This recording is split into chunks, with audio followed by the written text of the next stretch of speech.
Kidoki artichoke.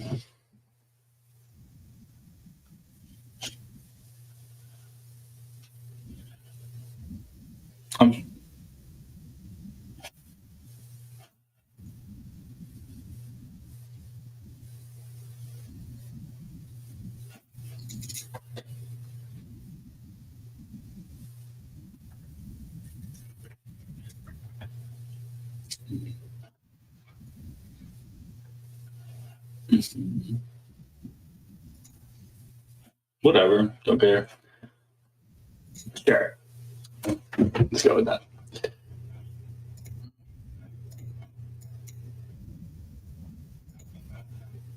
Sure. I don't care. Yeah. Let's see here. Have to wake up the lion, eh?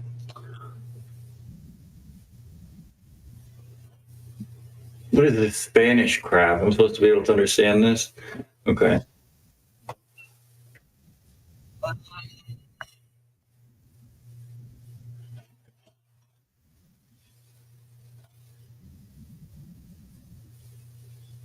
I mean, that would be the most useful, wouldn't it?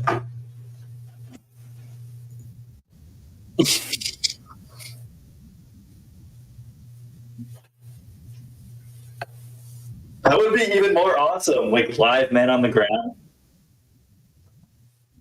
Yeah.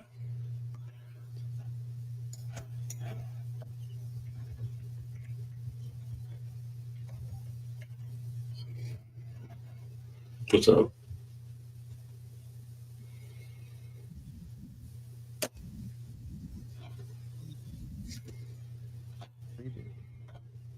We're live, by the way. So don't. I was watching. What are you talking about? Can you hear me better now? Hello. Can you hear me?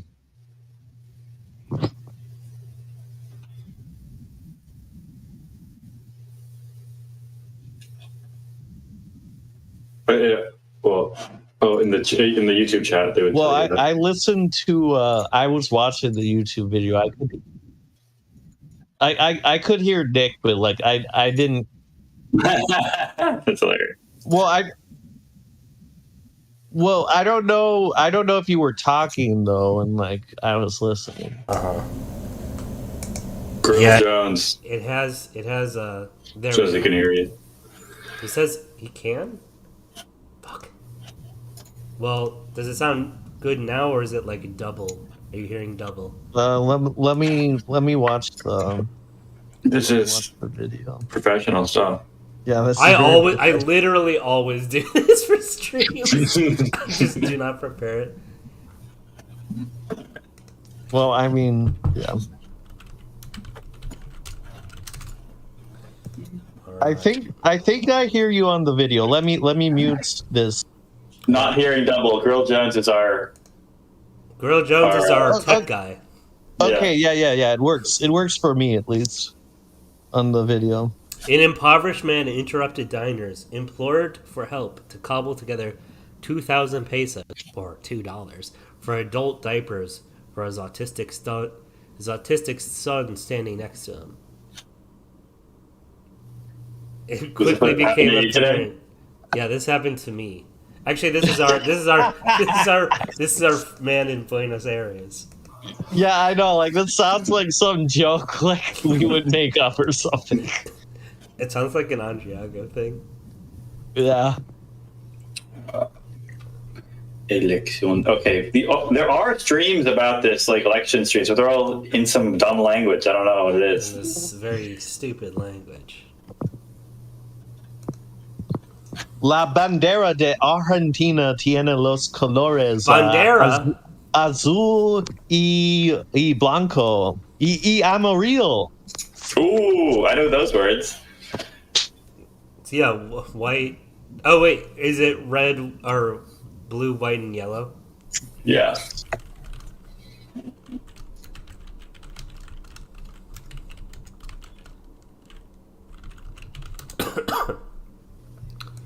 Yeah, so Should have paid attention. I'm screwed here on a stream, humiliated in front of like 10 in front people. of or 12 whatever. people. Ooh, okay, I do have another Hispanophone friend. He says, I can interpret live for you guys. Very based. Do we know the count yet? No, we don't. People, like, okay, Milei's headquarters, apparently they saw like some exit poll that gave them 36%, which would be a very positive result. But that's like Hillary Clinton planning like fireworks. Like it could go like the exact opposite. I am pretty confident that Milei will make it to the next round. So we got that going for us.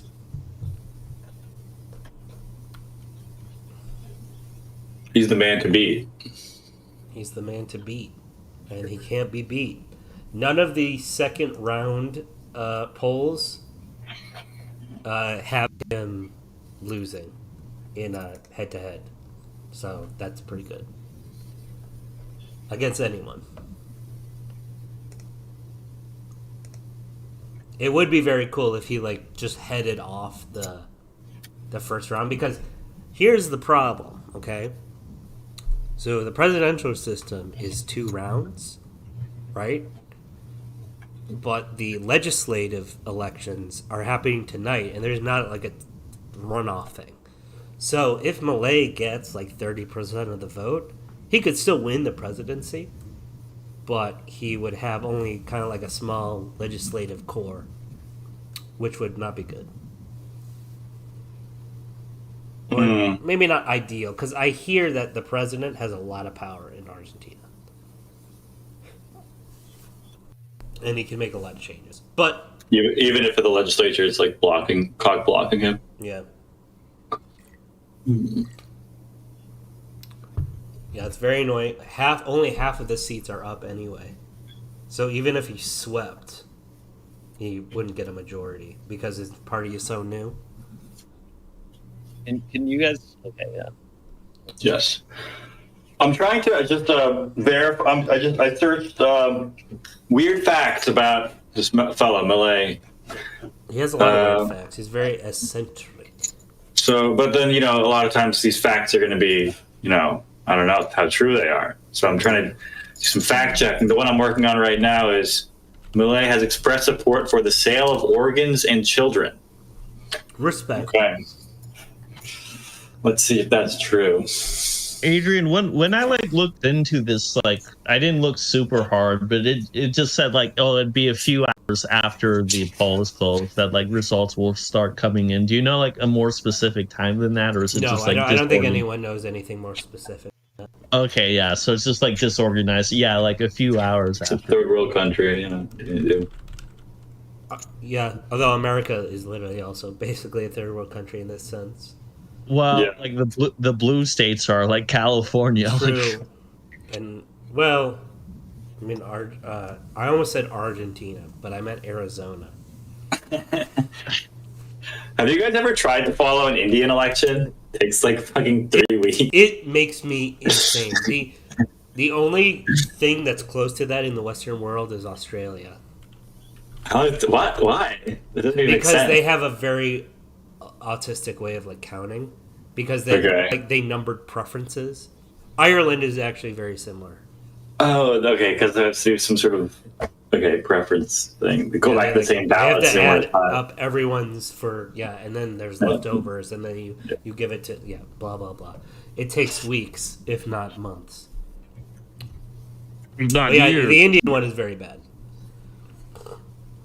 Well, okay, so he definitely is pro legalizing sale of human organs. I don't exactly know what.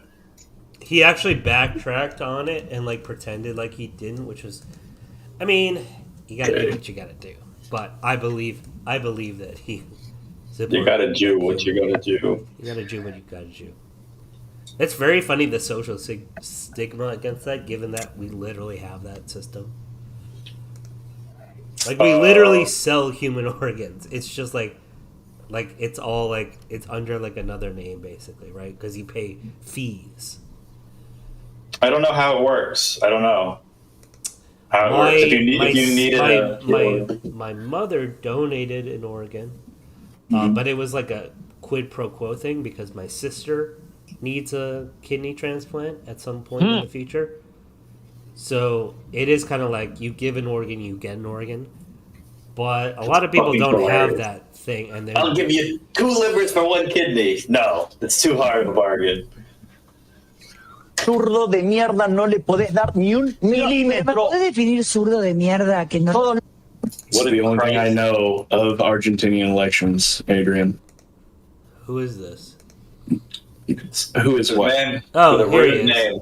A man with a rude name. It's Shaved Dog's ass. Los que, digamos, los colectivistas, los que ponen, digamos, o sea, esa idea. A ver, ¿Por qué le pones de mierda? This is all I know about Argentina right now. He's Is the a de meme. mierda. Yeah, it's a funny hair man. Funny ANCAP hair man. He's so based. So he definitely favored selling organs. He probably still does. Now, why do people say he wants to sell children as well? Let's find that one. I have to assume that's just because like I like Rothbard and someone like Googled Rothbard and was like, oh my god. I feel like I remember like he actually sort of like defended a little bit something like that. Like he defended something Rothbard said. I don't know like how far he went, but Well, usually you just defend the idea that in the future there might be a prolific market for children to work, not necessarily equate that with like hardcore child labor, but more like they can like hand out erasers at school or like do some very minor things to help benefit themselves on the way up into their more active action economy. Yeah, I think he like defended like a little bit more than that, but I guess we'd have to find the quote. It's very based that child labor is literally coming back in America. I mean, like, it is... Sam Peter was flipping out over it. I mean, it's like a child who goes to Target on Thursday before all the kids go and buy their candy on Friday and sells them at school for 200% markup. Is that like child labor or... It is. Literally, and child labor is good. Literally, like all my uncles and aunts like worked at like restaurants when they were like 13 years old or 15 years old. Like it was like insane. Like what people like they're always like. Well, you can do that legally. You can absolutely, but you have to file paperwork for it. My sister worked when she was like a professional actress when she was like 12 or whatever. So she had to like sign like. It's very dependent on where you are. So like here in Texas, if you're like a 12, 13-year-old working for your family farm, you get agricultural code passes. You don't have to file for shit. You just get to work and make money. Okay, but like nobody like fucking like is on the farm. Like that's like 1% of the population. That was me. I was going on the farm. Okay, but like that's not. I am several 1% of the population, my friend. Okay. So apparently, yeah, he said we can maybe sell children in 200 years. That's what he did say that. So based. I love like that's like it's almost more insane than saying like we should do it now. Yeah. And for the record, I do support selling children. I mean, isn't that kind of like a dystopian acceptance though? Isn't that like something really explored in like Brave New World in 1984? This concept of like loose ownership of these gestational beings and like being able to trade them. Brave New World, it's full state ownership of like breeders or whatever and state like, regulation, which is obviously not what like Rothbard supports, right? Wait, really? Rothbard wasn't pro Brave New World? What are you talking about? He wasn't a Fordist. Damn, that's crazy. But yeah, I mean, again, just like with organs, we kind of have this already, right? It's just way less efficient and way more like stuffed up with bureaucracy. People do sell their children, basically. I mean, the problem is you don't even get money for giving up your child now, right? Often you have to pay to get rid of them. Exactly, which is a bad incentive if like your concern is, there's some parents who genuinely are not fit parents, right? And like, there's no incentive for them to give up their children. Well, there's also not a lot of incentive for the individual inheriting the child to treat it with the same amount of rights or respect that their parents would. Yeah. I mean, unfortunately, children are in a very Quasi-property state. yeah, a sticky wicket. This is very based. Maybe there's a bit of a delay for the stream, but there's like this new update in Bloomberg, and they're kind of being fair to Milei because literally, Milei? like, yeah. Oh, the the mean epic guy? hair guy. Yeah, okay. When you say melee, I thought you might mean Malaysia. Milei. Milei. He apparently loves Judaism. Yeah, he loves Israel. He loves Judaism. I mean, studies Kabbalah. Being a fan of Ayn Rand, you can't not like appreciate the miserly, what are they called? Stereotypes that are presented by the Jewish people. All right, let's calm down here. But okay, so like literally all these outlets were like, "This is the new Trump," or "It's Argentina's Trump." But Bloomberg is like, this like latest thing. Milei is a genuine outsider. He's come from nowhere with no party to attach himself to. Trump was a rich businessman who showed a shaky understanding of economics. Milei is a bona fide economist, more of a theorist, who now get to shut by his radical ideas and practice. Milei's undiluted libertarianism has little in common with Trump's art of the deal approach. Respect. Oh, did you see my little... Oh, never mind, go ahead. He said that observing Sabbath may be an obstacle to converting, like he's considering converting to Judaism or something. I also assume he means by abstaining, like not having sex, because he's kind of a Sex philanderer. Yeah, he's kind of a dog. Okay. He's very, it's funny that our friend. He studies with the rabbis. He loves Judaism and like Talmudic interpretation or whatever the fuck. Okay. Weird. I'm a Talmudic. What else we got? What else dirt can I dig up on this guy? He's a tantric sex artist or something like that. Oh, right. Let's look up the basis of that one. He is, like, I would say, conventionally attractive. Wouldn't you guys say? Yep. Probably, but I don't know how women like the sideburns these days. Are we talking about Javier here? We're talking about Javier. Okay. Well, Javier is like, for a 53-year-old, I think he's above average. Yeah. I don't know what he looked like when he was younger. We can look it up. Well, I'm just saying, like, I think he looks good for a 53-year-old. He whether looks or not like he's young. hot and sexy. I mean, he's no George Clooney, right? Let's calm down here, Aiden. He's got those A10s though. This is a great headline. Could this threesome-loving tantric sex coach and pro-Trump rock singer, who's advised by his dead dog, really be the next president of Argentina? Oh yeah, I remember people bringing that up. Doesn't he believe his dogs are like the reincarnated spirits of Mises? I don't know. Hayek? He named them after, but apparently. Well. He said like. He said like his dead dog had like a God-sent mission, like, or I can't remember. Like he did say like something about talking to his dead dog. Right. Oh, this is Javier. I'll post it in the chat just because there's like a delay. So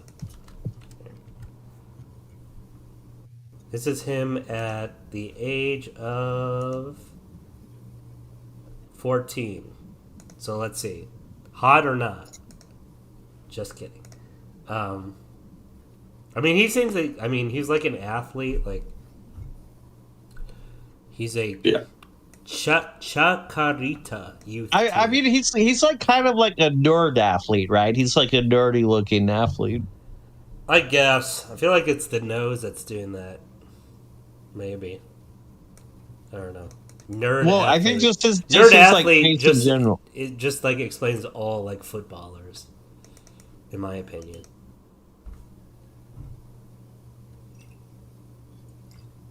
Yeah, but he's no like Cristiano Ronaldo, blah blah blah. True, people say he's like attractive, right? Ronaldo? Yeah. Obviously, like pretty much all like the big soccer stars are All attractive. of them? What about Nagubu? Well, Got you there. Idiot. Ooh, my Spanish friend is gonna join. Hold on. Let me invite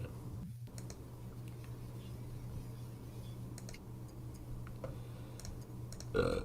Yeah, what about bloody Nagubu?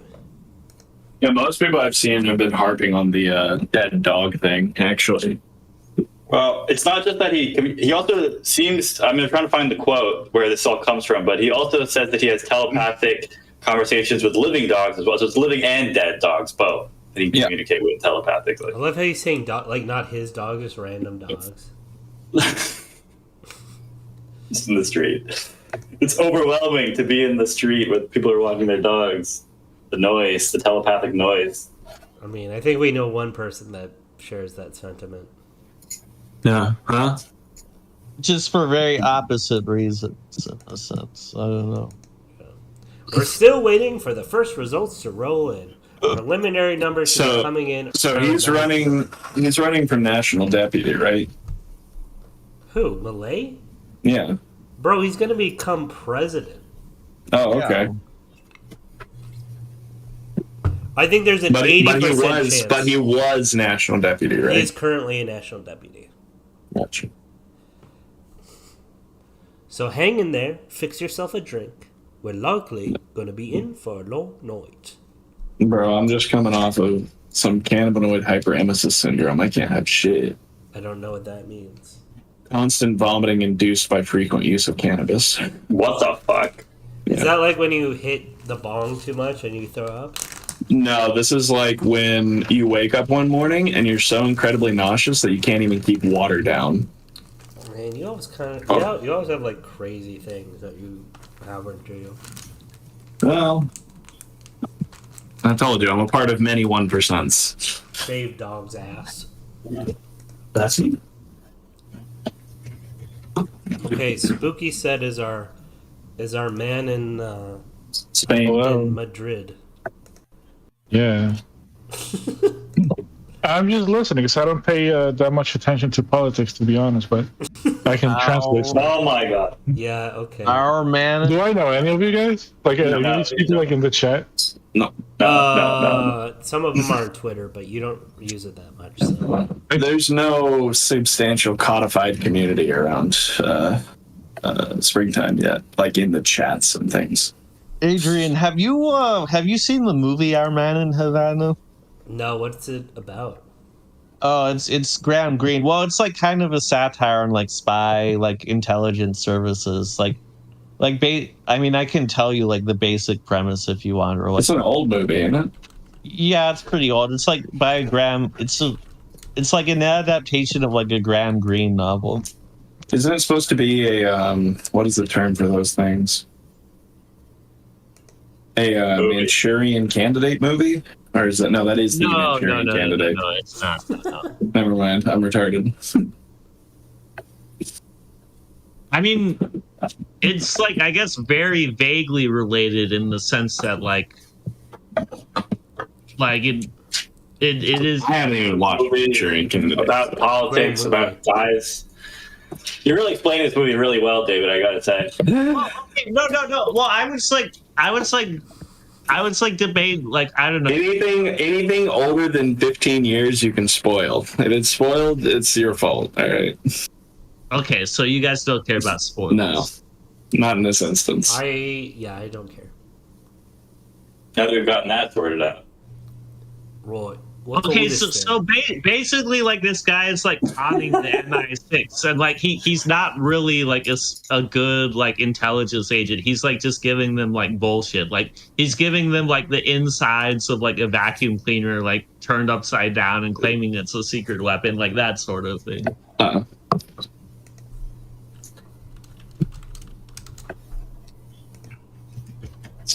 It's more like what is that gun? Not gun. That movie. It's like a satire of like intelligence services and like the MI6 and shit. So like our man in Havana, it'd be It sounds a lot appropriating. like Burn After Reading. A little bit, I guess, in the sense that it's a satire about like intelligence services. Mm-hmm. Would it be? How is it staged? Is it like a comedy or is it just a satire? I think it has like sort of comedic elements to it too, but it's Like it doesn't look like The Naked Gun, does it? no, it's not like The Naked Gun. No, it's like closer to a satire than like that. Yeah. Yeah. Gotcha. So, what are you watching for election results, Adrian? We got this Bloomberg thing. There's also this like Spanish site. I follow it on Twitter, and they like, this is our center for the Argentinian election or whatever. But I don't know. I mean, I can't. I'm surprised he walked back I think his thing on organ selling because he said 2 statements about it, and he walked back both of them. I think there was a very negative reaction. He said the sale of human organs is merchandise, and he said, "My first property is my body. Why am I not going to be able to dispose of my body?" Yeah, how do you make the argument for like allowing the selling of organs without getting around the moral hazard of people like just finding bodies to sell organs or killing people and selling them? What do you mean? You say that about any good that we're like privatizing that wasn't privatized, right? Sure, but are you expect like like yeah, if we privatize bread, like yeah, we have to think about the implementation, not the end result. So the current implementation is we have a overbearing, centralized, authoritative state. How do we get closer to organ selling? Not the end result. Oh, this is what our fantastic society 100 years in the future, where we can sell organs and children with no problem. Well, it was his words saying like 100 years. I'm sure we could implement it pretty quickly.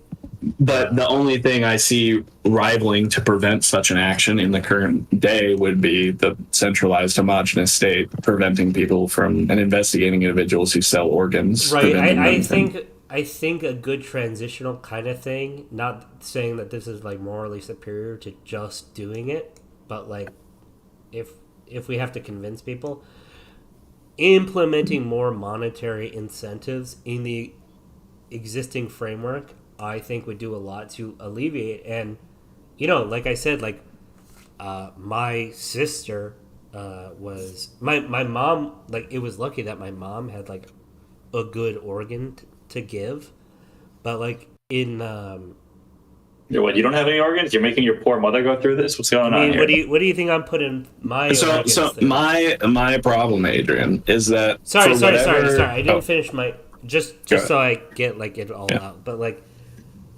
okay, like having more like the way that it works now is like a bread line, right? Where I think a middle thing would be like a little bit more like a pawn shop. Well, there's more than just a bread line, because there is a significant amount of triage that goes into deciding who gets these organs. I mean, Right, we're not just going to give a 20-year-long smoker brand new lungs from a 13-year-old who died in a car but crash. for all that, like my sister is a young woman. She has a lot of like life years, you know. I'm sure she is like further ahead for the kidney transplants than like an 80-year-old alcoholic, right? Yeah. But there's we're talking even further about thousands- complications. We're talking about thousands of people like in line for organs. Well, yeah, because Many on people top die. of that, you also Many people actually die have on to this get the line. match. You have to get the appropriate match. Of course. And then not only that, the match has to be available to that individual. So not only does it have to match, but it has to be in a regional locale to where it can get to that person in time to be used. Yeah. So there's like, I don't know. My problem is that let's say the apparatus of the state erects their own barriers around this kind of idea of, yeah, you can sell organs, but we're going to investigate you and watch after you. You're going to see an infinitely more complex apparatus develop about how to conceal the sources of those organs. So, like, we've got 500 kidneys from Mexico. You want to ask where they're really from? Well, we already have this problem. It's not like China has a free market in organs. No. No, I know. I'm just saying, instead of thinking about the very, very end result, you got to think like, how do we take one step forward? I think you made a good step forward saying like finding some cases where we can get some monetary incentive out of this transfer, such as like your two kids died in a car accident and it's verifiably not a murder. It's obviously you didn't set this up. You can sell their organs. Maybe. Does that make sense? Yeah, and you get a check, right? Yeah. And then once, I mean, this goes back to the old like economic calculation problem, right? The more prices are used, the more efficiently we're going to be able to use resources. Yeah, and so then this maybe like brings down insurance prices and brings down healthcare prices in the long term by some marginal amount too. Right, but more importantly, it would lessen the time that people have to wait for organs. Maybe. Well, that one seems... I'm erring on the side of yes, but I can't say for sure because being good Austrians, we don't sit here and look back upon history saying, oh, well, what if we just, instead of harvesting this organ, harvest that organ? So I can't say for certain until the policy is implemented and we see results somewhere, right? And even those results are going to have to fit inside of whatever's going on. I don't want to see this policy implemented in Malaya and try and do the same in the United States just because the outcomes were marginally beneficial for Malaya. Well, what would you think about the idea that, the Portuguese experiment in decriminalization of, all narcotics? Right. I'm still somewhat skeptical on it, but overall, from what I've seen, as well as compared with the two other countries that did it for and then all of the localized decriminalization programs, the evidence suggests that it as an alternative is far superior to the current prohibition. Not only that, but prohibition arguably outside of price controls, which it is kind of a price control if you think about it. Is one of the worst things you can do. One of. But I mean, I suppose I can think of worse things to do than implement price controls, but I mean a good bad thing, right? Something you say is good but has bad results. So price controls, implement them in a good intent, get bad results. Not like the worst thing you can do is the Holocaust, or the worst thing you can do is nuclear genocide, or In terms of economics. Yeah. Sorry. We're off topic now. How's our election going? There's not really any news. Bloomberg's wasting... They're kind of filling the empty space. They're let's talk about the decline of the peso after the past 40 years. How is Argentine's system of property rights? So I know Mexico and some other southern locales have really difficulty didacting who owns what, especially with the record keeping system. I think that is not a problem in Argentina. Argentina, yeah, I don't think so. I mean, Mexico's has that problem because they're fractured. Their revolution in the early 20th century, I think, threw a lot of that into doubt. The Constitution of Mexico is not written in a way that guarantees property rights and stuff like that. Gotcha. I just don't think that's the case for most Latin American countries. I would figure after some of the more right-wing waves, Argentina kind of chomped down on making sure property rights were recognized and well formalized. I'm sure there's some issues. We even have issues here in the United States. But true. I've seen many a Louisiana neighbor get in a shootout over 2 inches of property line. That reminds me of the Hunter S. Thompson shooting birdshot at his neighbor. That was a joke, right? It didn't happen, or they were fooling around? It happened, but him and his neighbor were very good friends, and they set the whole thing up for the reporters. He wrote about it later. It's really funny. That's extremely funny. But I love that. It's just having a shootout with your neighbor. Yeah, and he was that's America. It's your right. It's your right to pepper your neighbor's property was birdshot because Birdshot, you're yeah. angry at him. It's like North Korea and South Korea firing into the water. Based. What is what are some of Mr. Meme Man's positions on like international diplomacy? You said he really likes the Talmud and the Zionists. He said Argentina's greatest ally is Israel. Should be Israel. Yeah. Very nice.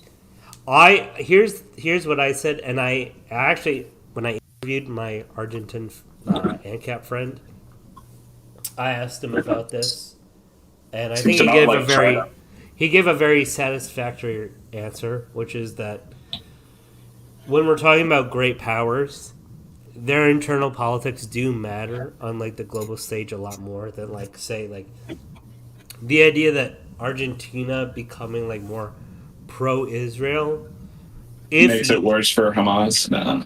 Well, I think it's a very marginal thing, right? Because it's not like Argentina is invading like Kuwait or something and trying to impose things. Like Argentina doesn't. Argentina is looking out there and saying, who is going to be our best economic, military, and political partners? And they look at Hamas and Gaza and the West Bank and they go, probably not these guys. Right, but I mean, even in that sense, like obviously Israel's not really gonna. Israel has actually fairly good relations with Colombia, but I would not say that relationship is integral to either of those countries.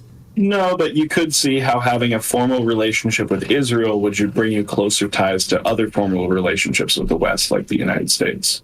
Yeah, no, not. I mean, insofar as that's a strategy, I think it's very low priority. Yeah, I don't think it's a strategy. I think he's just like it. I don't think Argentinians really care that much about the Israel-Gaza, Palestine conflict. There's a lot of history there, actually.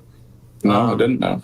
There was a terrorist attack, I believe, in the 90s, though I could be wrong about that, and the Peronist government actually suffered a lot of bad flack for basically, it seemed like they were very sweeping it under the rug. Security, let's see, Iran. Did they sweep it under the rug too? Like it wasn't that bad, and I think dozens of people died. But who made the terrorist attack? Was it Hamas? It was an Iranian-linked group. Okay. Apparently, 7% of Argentina is ethnically Arab. Yeah. I mean, maybe some shit happened in the 90s, but I don't think today they're at all worried. They have no. Maybe by self-identity. I don't think genetically they'd be 7%. But Adrian, what you said hold on, David has something to say. Okay, no, genetic versus self-identification. But anyway, Adrian, when you said there's actually a lot of history there. I thought you were going to mention Eichmann. No, I mean, no, there's recent history. Yeah, I glossed over that joke because I knew what he meant. Eichmann was in Argentina, is that right? I don't know. It could have been any number of general references to Nazis fleeing to Argentina. Right. It was Argentina. What is that one town that's literally full of Germans? I mean, that's every town. Though I think more interestingly, Milei had said that he wanted to cut relations with China, which would be actually so that would be my question. What it seems like they're going the pro-West Israel sort of side rather than the sort of dissident Russia, China, BRICS, whatever. Well, BRICS has shown itself to be pretty conflicted. They can't agree on anything, and anytime they do, it's very, very small. Hey, you can borrow some of our military equipment. Okay, yeah, it was quote unquote Islamic Jihad organization, which is a Shia militia, sort of related to Hezbollah. It seems like there was Hezbollah. Yeah, but was this attack equal to 15 9/11s? Yeah, 30 people died, so it was pretty, and most of them were Argentinian. So So how many Argentinians are worth American lives if you do the math? Is that being 15-9? Anyway. I don't even want to think how many 9/11s it was for the embassy if you control for population.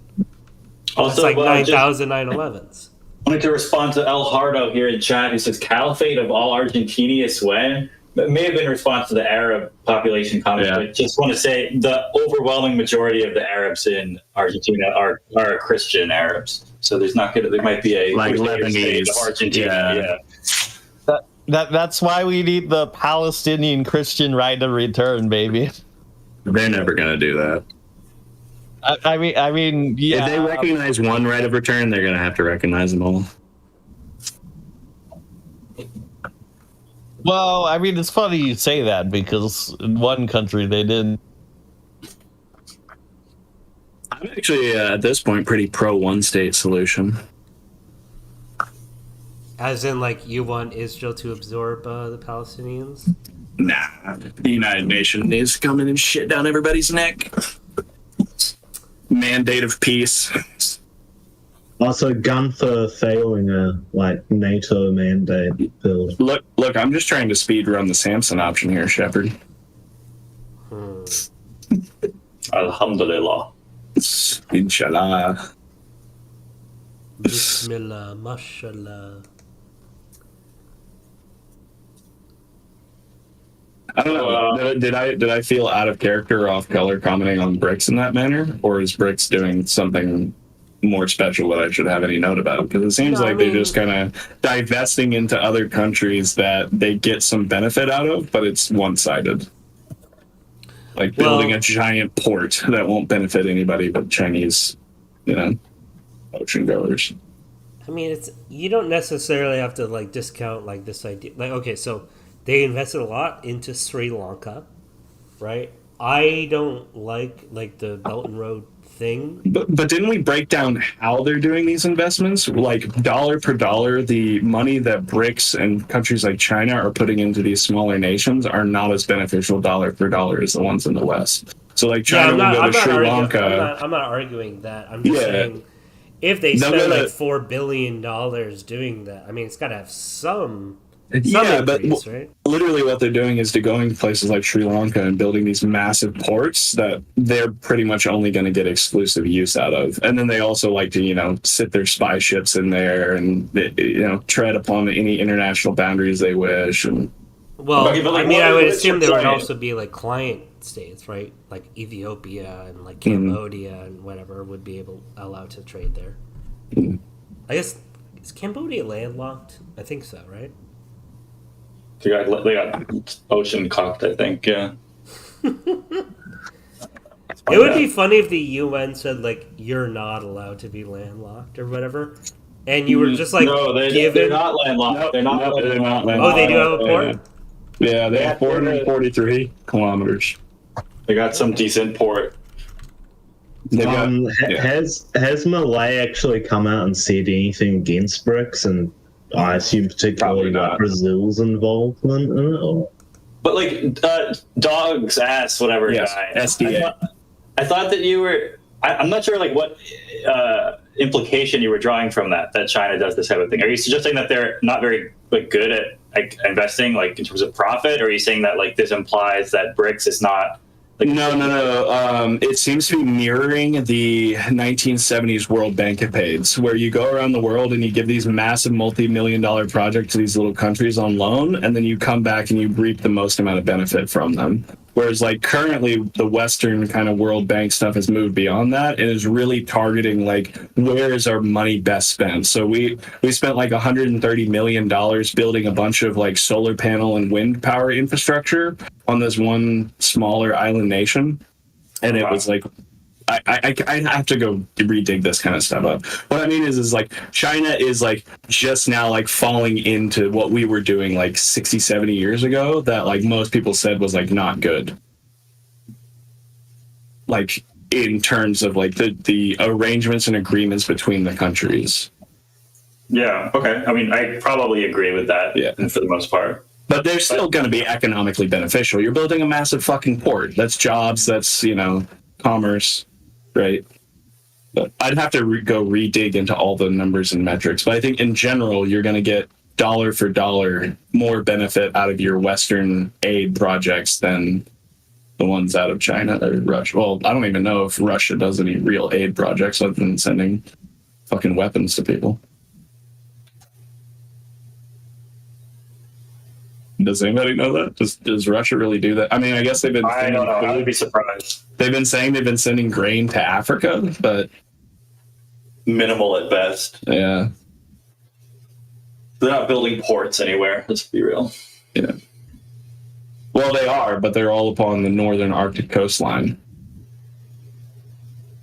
Yeah, like they're building like a port in the middle of like a swamp, hoping that global warming makes it useful in 200 years. No, they're capitalizing on the boom in natural gas. They want to basically they want to monopolize the northern sea route so that they can get natural gas from their Arctic plants all the way out to North Korea. So they have like massive icebreakers and shit. Okay, so I'm reading here that one of the first things Milei wants to do is like remove Argentina's application to BRICS, which apparently they filed for application, and that's one of the first things he wants to do is to leave that, which is pretty fun. And I assume that would just have to be like, I want to look good for the West, because like, you know, is there any downside to just being a part of it, like for the sake of it? I don't know. Well, there's more than that. Hedging your bets seems to be better on the West so far.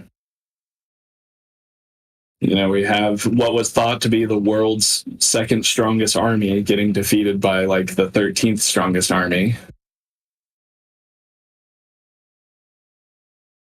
And then, I don't know, China's really always upset internally with their Evergrande and retail markets.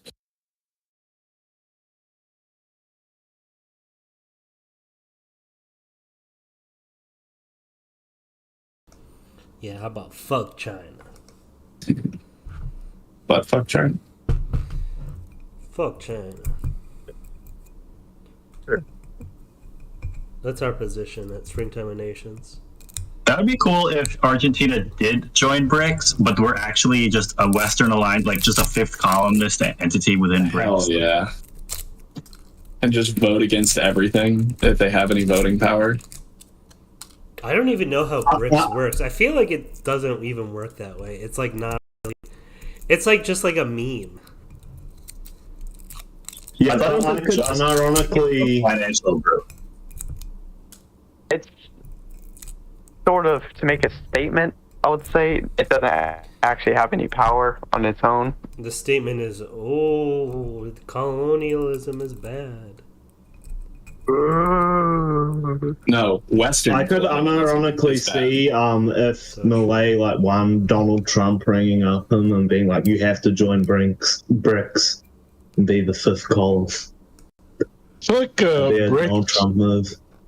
I mean, if you rank the BRICS countries by anything, it's like China way at the top, and then everyone else at the bottom. So like, I don't like. It doesn't make sense to me. Like, what do they have in common? And being poopy. Yeah, I guess so. Why isn't Cuba in BRICS? Why isn't Zimbabwe in BRICS? Like, it just seems random to me. Yeah. I feel like countries have to be like big enough or influential enough to like, I don't know, be considered in the first place, maybe. They're like so tiny compared to China, though. Oh, yeah. Okay. Why do they get to hang out?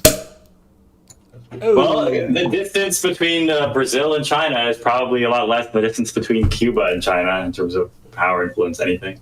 wrong. Yeah, you forgot the Cuban.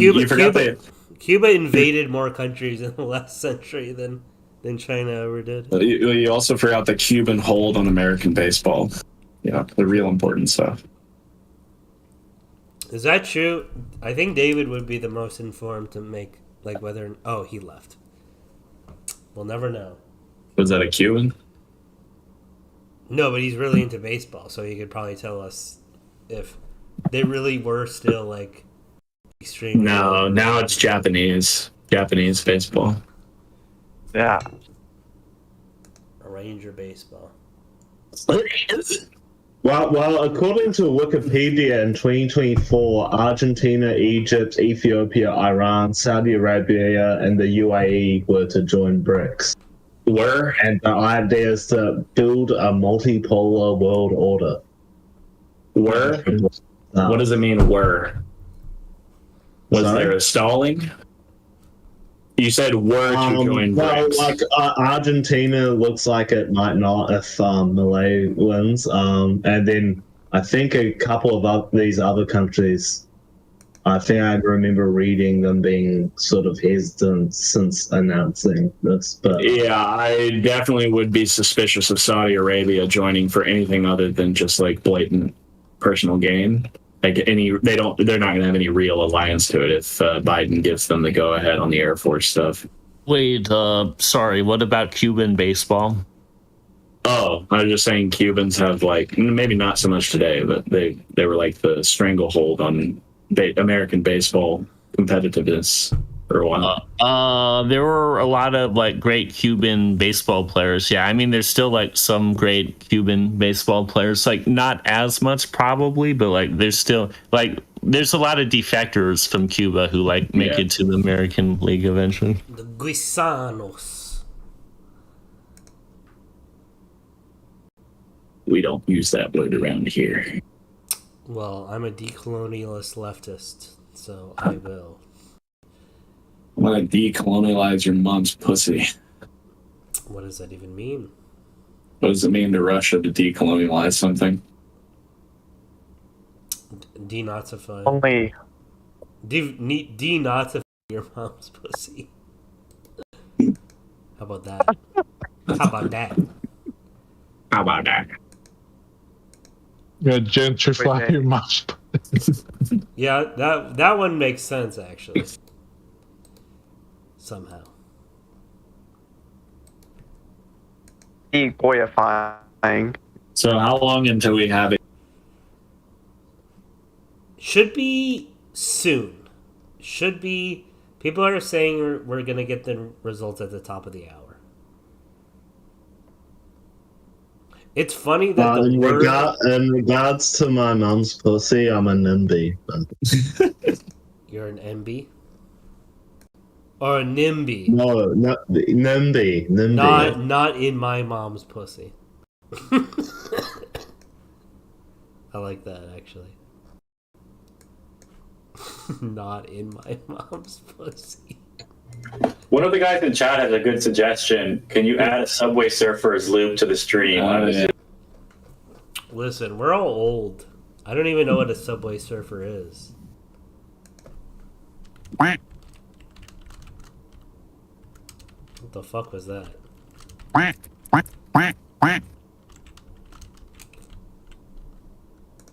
Is your friendly neighborhood quack addict? Yeah, James, you better shut that down. That wasn't me. I don't believe you. Fine. It's always you in the other group. No.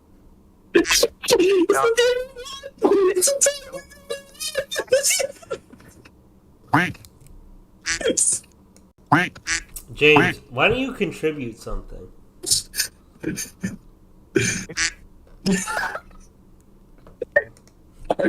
stupid. Okay, I Can't might contribute have to. anything. I I can't might say have to anything. put my foot down here.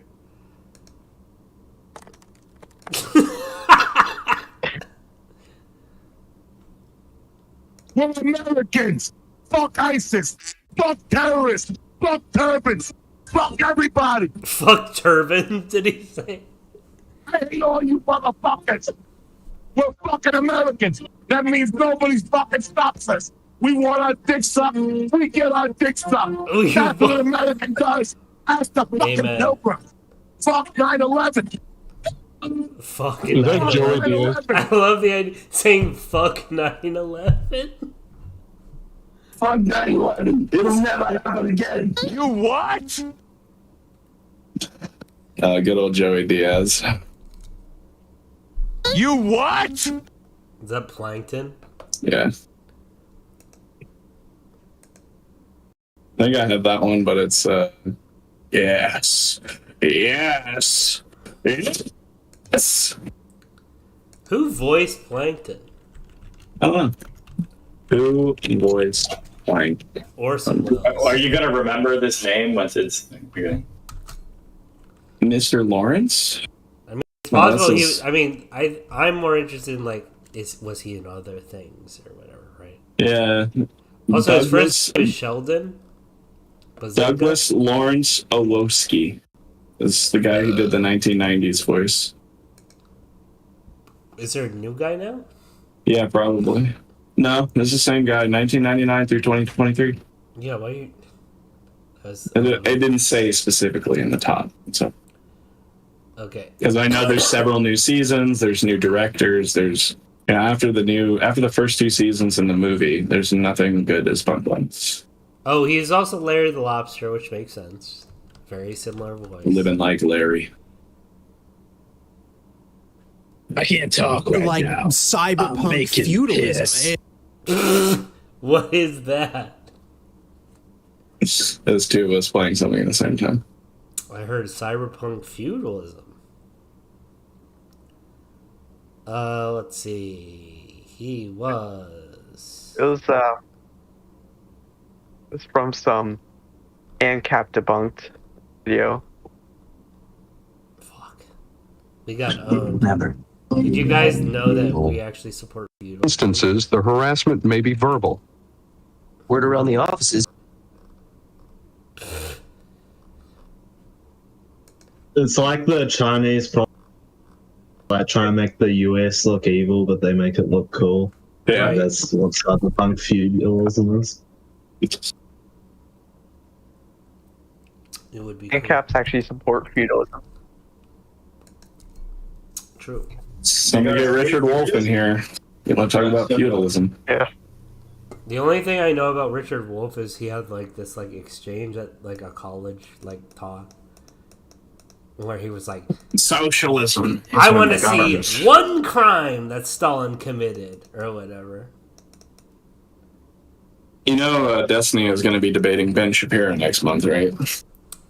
On what, like whether or not how hard they should kiss In trannies or something? No, I think it's on Israel-Palestine. Wait, who's I mean, I know Destiny is kind of like centrist build on this, right? Stephen Bonnell. Or Israel. Largely, and that he doesn't have like a super strong stance one way or the other, but like it's really hard to like support the Palestinians right now with 40 dead babies decapitated. Oh, the babies! Oh. Oh, sorry, it wasn't 40 decapitated dead babies. It was 40 dead babies, and some of them were decapitated. My bad. Every time Destiny tweets something like based or about race, Ryan Falk quote tweets it, and he's like, Aryan Destiny being based in. Maybe just to undermine him. I don't know. I think he agrees with him a lot and just calls him Aryan Destiny to bully Destiny him. does a lot like against like the alt-right though, so I would assume that that there's some bad blood. Maybe. I mean, Ryan's kind of, alternative hypothesis is kind of, it's kind of crazy in a lot of ways. So it could He's be my possible. favorite character. He's very, I don't know. He's gotten very bad in recent years. Yeah, when he became Nazbol, that was the end for me. Yeah, I still think about that tweet, like, talking about how Seinfeld is so good. Have you guys seen that? Is not good or is good? No, he's like, he would like really loved Seinfeld and he had never seen it. And the replies were like, oh, consume the electronic Jew. And he was like, guys, it's a show about nothing. It's so good. Yes, I think he made a very funny video, which was like about Yu-Gi-Oh cards and how, with Yu-Gi-Oh and Magic the Gathering and whatnot, there's like this really cringe thing where the company in their advertising says like these are the official cards. They designed this game. You have to use the official cards. You can't make your own. But no one has that attitude about chess or with poker or with like any other game. Can I introduce you to Warhammer 40,000 and Games Workshop? Yeah. So that basically all of that, and then he says, what these companies are doing is the equivalent to fentanyl or crack cocaine on children, and they have to all be banned. That was like his ending argument. Was that? Wait, like, do you remember that when all. he started becoming Who is this? anti-market? Who is this you're talking about? Ryan Falk, aka Alternative Hypothesis. I don't know. Do you remember when he was like, because World of Tanks had artillery and it was like a broken like mechanic, he was like, this is why the state needs to run the economy. I don't remember that one. His argument was, well, World of Tanks has first user advantage, so I have to play this game if I want like a tank simulator with lots of people in it. Which is crazy because he literally released this when War Thunder had a huge market share and still does. You know what's funny is the alternative to him doing that is going and being productive economically and just buying all the vehicles. He would spend less time just working in the market and buying all the vehicles than he would to like sit there and play it and grind it all out. Okay, that also reminds me. If you guys remember Jim Profit, Communist, like an old 2000s. I remember Jim Profit. His thing, like, it seemed like he was like his motivating function that was like driving him to be a communist was his hatred of like forum moderators. So, this is why we need communism, because moderators are bad. Yeah, which is funny because it's like, what do you think a commissar is?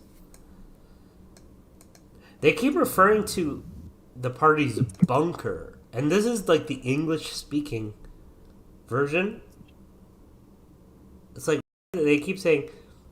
I think it's pretty common these days. I saw it a lot during the last election cycle. Inside the Biden bunker or the Trump HQ, or that. I mean, that is a fine kind of like way to present it, but like, I mean, saying it every single time. Okay, so they say bunker 2 minutes ago. They say bunker. Who is this? The Spanish? No, Bloomberg. Well, no, you have to call it the Milei Mansion, bro. It's the Milei Mansion. They're just bored. They don't got nothing to say, so they're going to call it the bunker because it sounds cool. I guess so. Why don't you back it up with a source? My source is that I made it the fuck up. I'm eating salad. Shallots? Salad. Oh. Okay. A Caesar salad. I like a nice Caesar salad. Got any? You're telling me Julius Caesar, who was stabbed 57 times in the back, made a salad? Yeah. And also there's anchovies.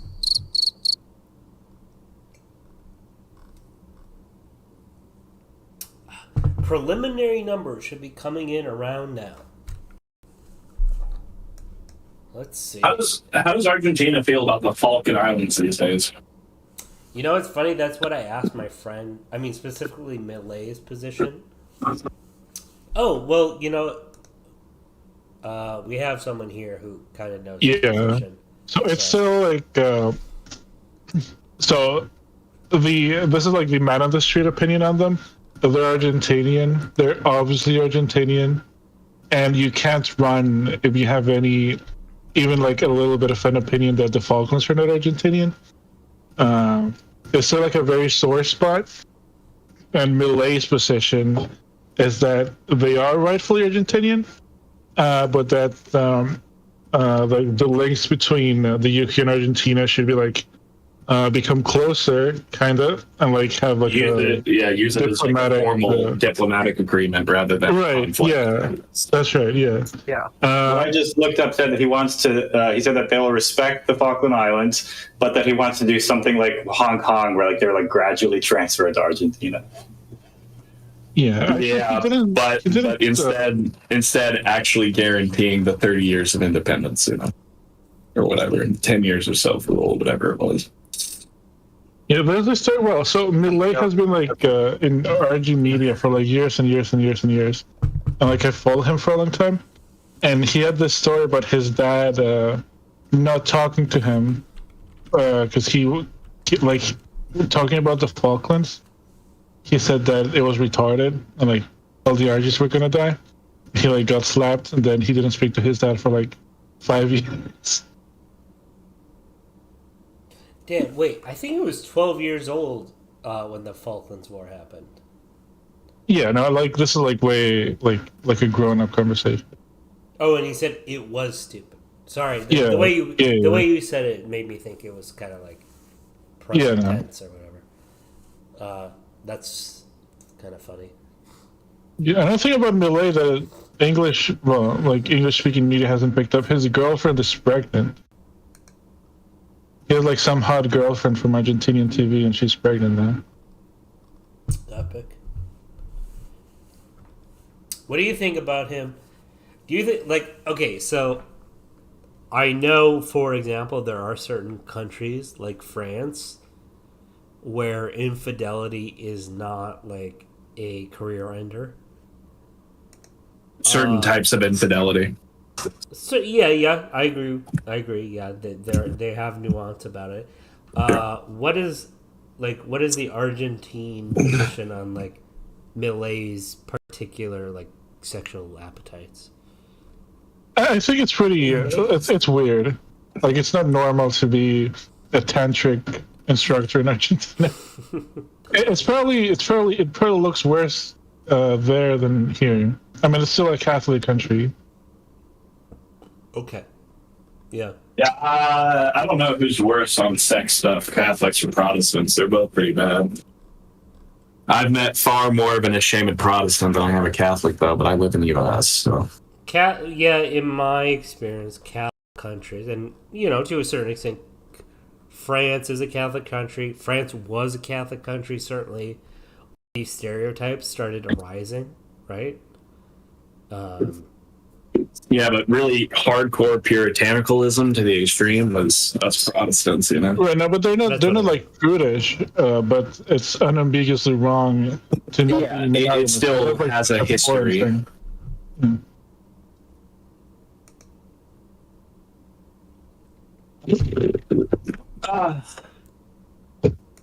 Fucking Super Bowl, baby. Fuck you, Detroit. Oh my God, I thought the Lions were supposed to be the best team in the NFC. Everybody's saying they're going to the fucking Super Bowl. Fuck that. No, they ain't. The Ravens have exposed them for the fucking frauds they really are, yo. Sorry, I was listening to Stav, like, doing, like, some crazy... like, oh, bro, I don't know, some football team won over another one, and Baltimore was very happy, or whatever.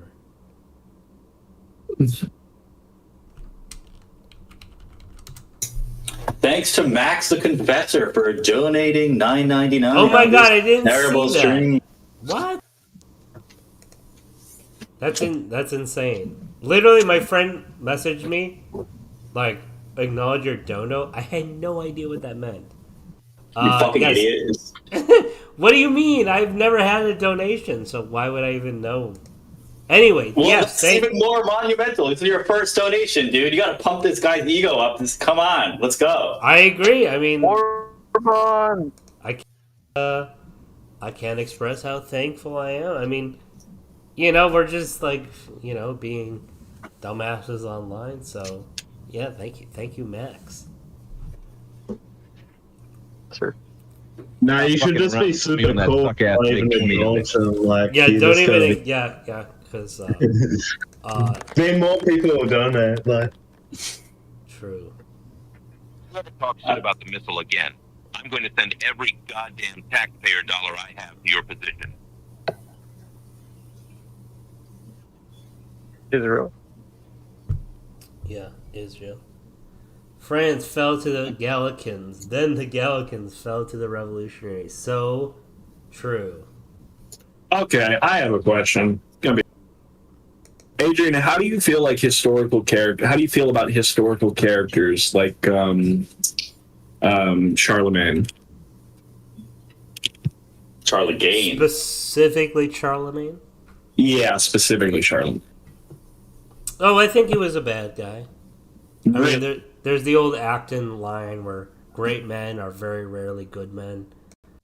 I mean, how many, like, Charlemagne was like one of those guys. You mean on the personable level, he was not a good person, No, or his action? Acton was referring to his moral character in his role as state leader, right? Oh, okay. He invaded other countries. Thousands of people died because of him. I mean, He also secured most of Western heritage literature and future throughout doing that. I mean, is that even true? I mean, he invaded Germany. Well, from a historical context, yes, it is true. The manuscripts that he profligated around the Western world built a lot of our modern libraries and information on the archaic texts. Okay, but if he was only just the king of the Franks, couldn't he have also done that? No, not likely, because his access to those texts wouldn't have been available. He wouldn't have been able to amass the resources required to build these monolithic institutions centered around the distribution of literature and knowledge. Does that make sense? Without becoming the literal he could buy them emperor, able to. Maybe, but is that worth the lives of thousands of people? Yeah, in my opinion. That's bad. To call the Franks people, that's a stretch.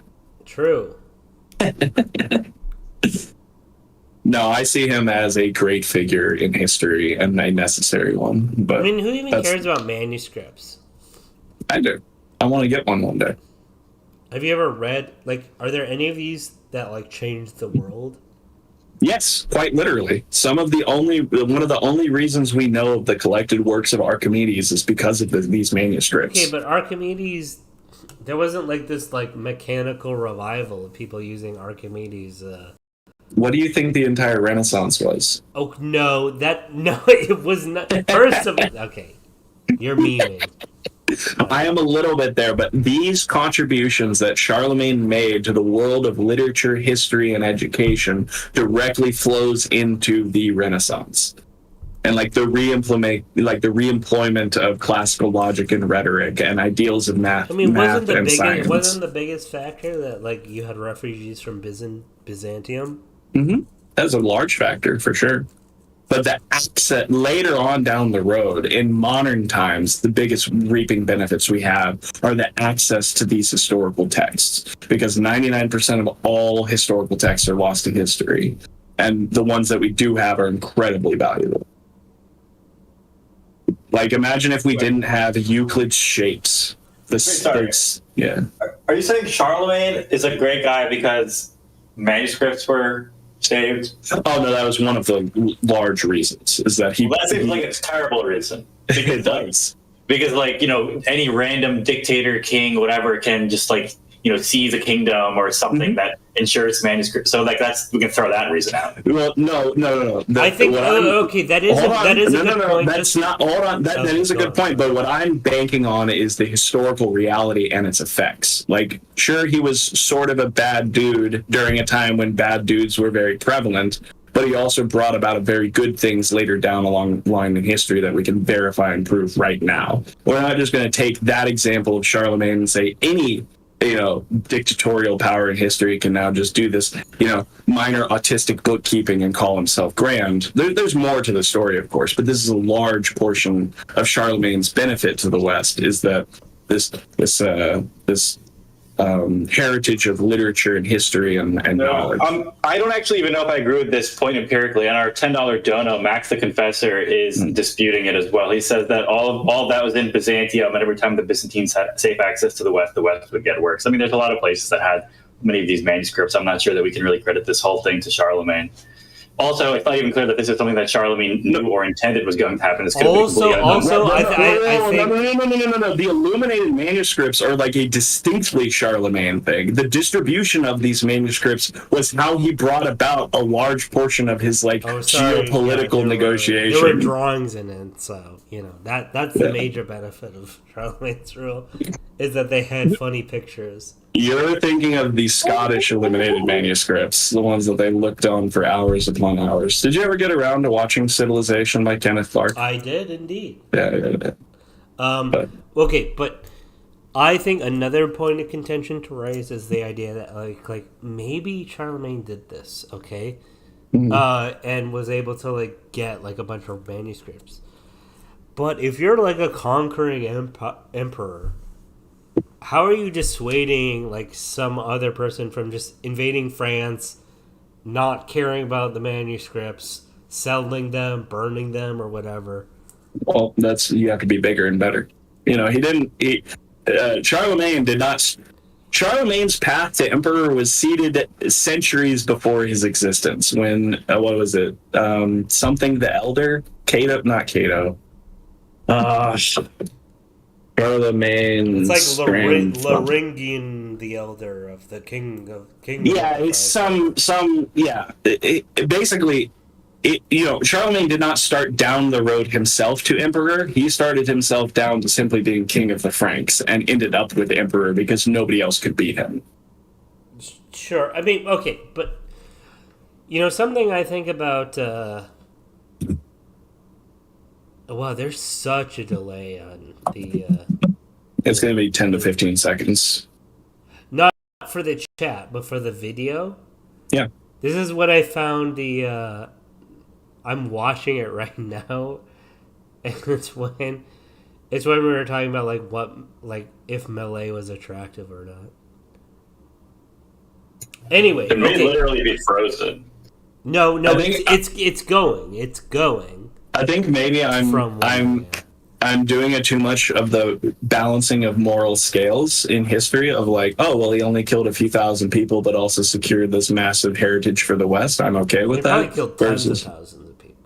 Yeah, probably. But also we're looking at a time period of complete unrest, almost complete unrest. It just seems so irrelevant. What if he had invaded an area that had the last remaining, unbeknownst to him, herb in it that was very valuable for later medical research, and because of him, this herb was preserved. So therefore, right, it wasn't like he was going in trying to create the Renaissance, right? No.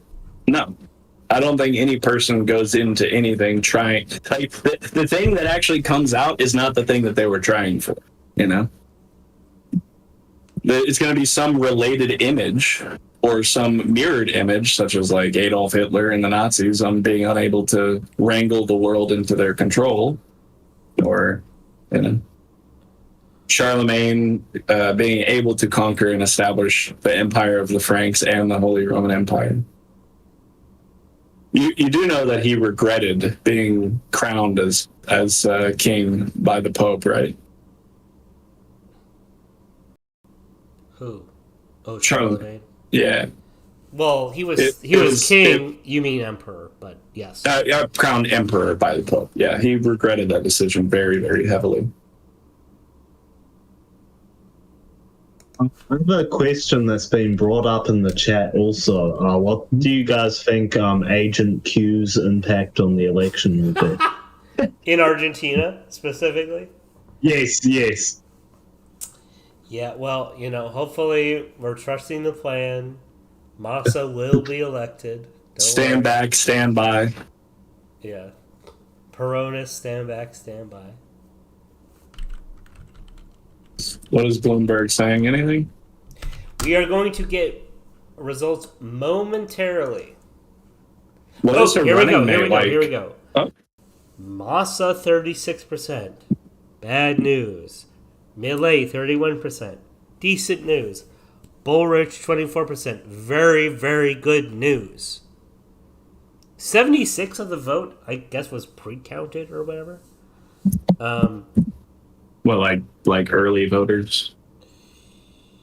No, it's 76, so it wouldn't be early voters, right?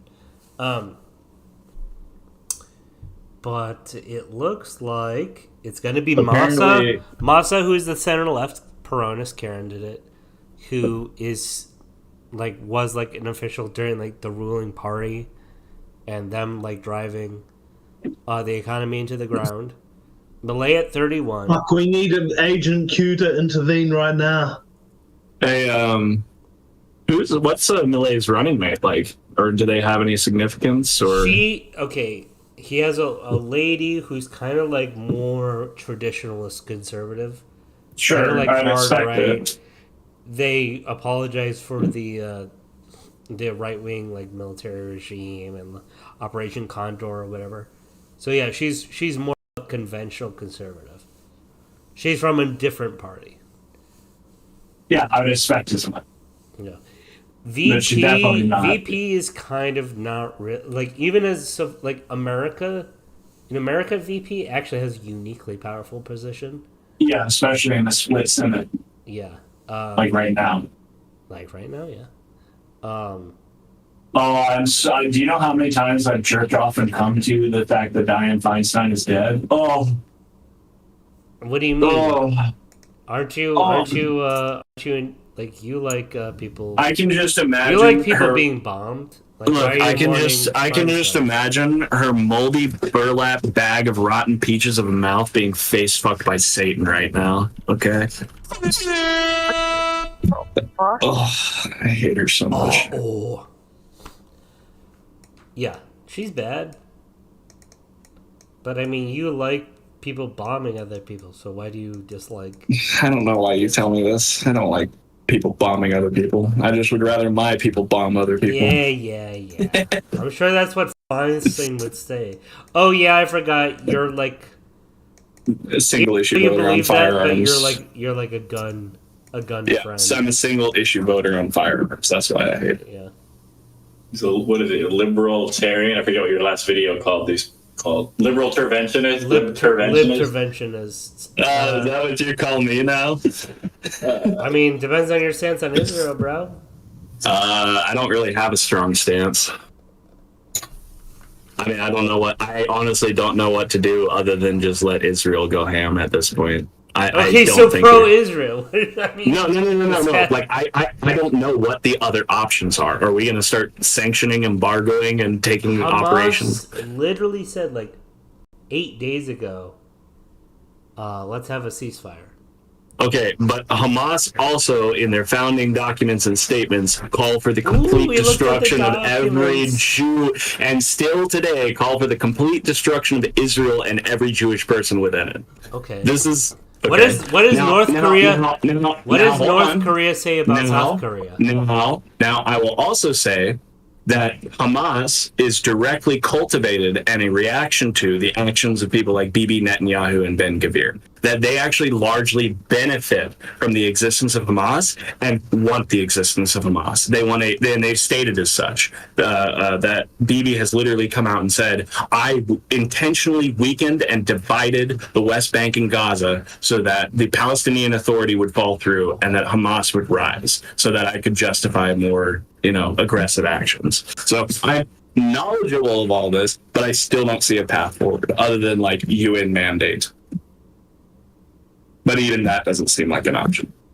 No kidding. I mean, when was the last actual long-term UN mandate?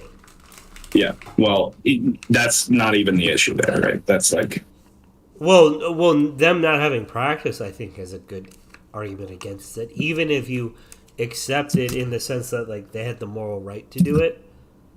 I mean, the technical last UN mandate was the Marshall Islands becoming independent or something like that.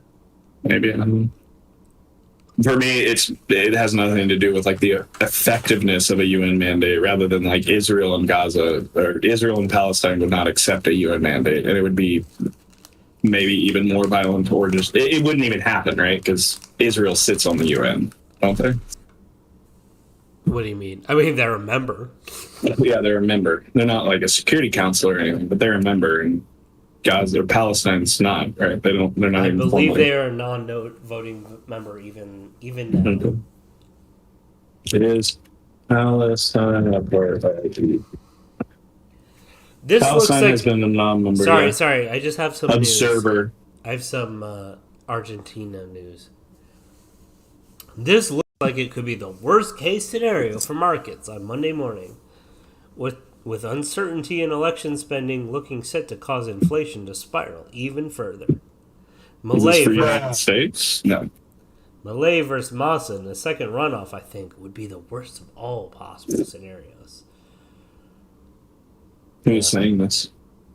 Estruelas of Esmo Asset Management. This is very good for us, though, because Massa represents the ruling party and very unpopular. The worst case scenario would have been like the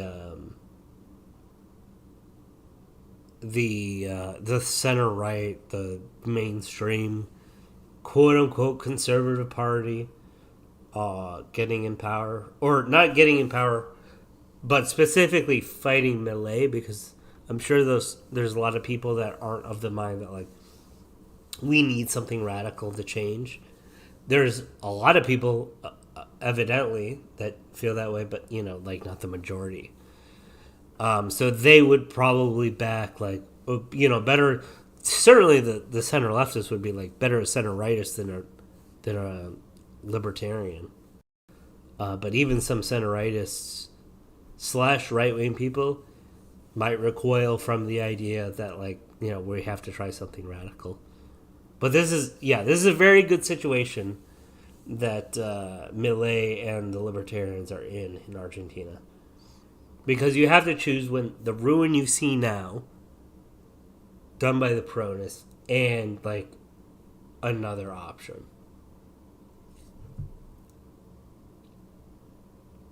But do you not think the most likely winner right now is going to be the far righters or whatever, the right wing party? It's a runoff. So it's Milei. Milei is going to win. I'm 80% certain, maybe even slightly higher.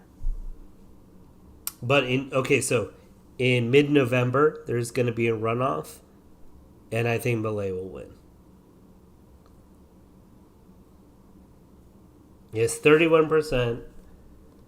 Boric, the center right, got 24%. So we know, of the undecideds, there's enough to push Milei to the top.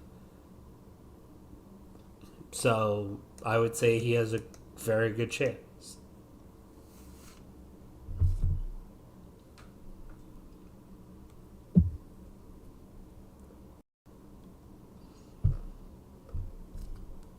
So it's a good day. It's a good day to have a good day.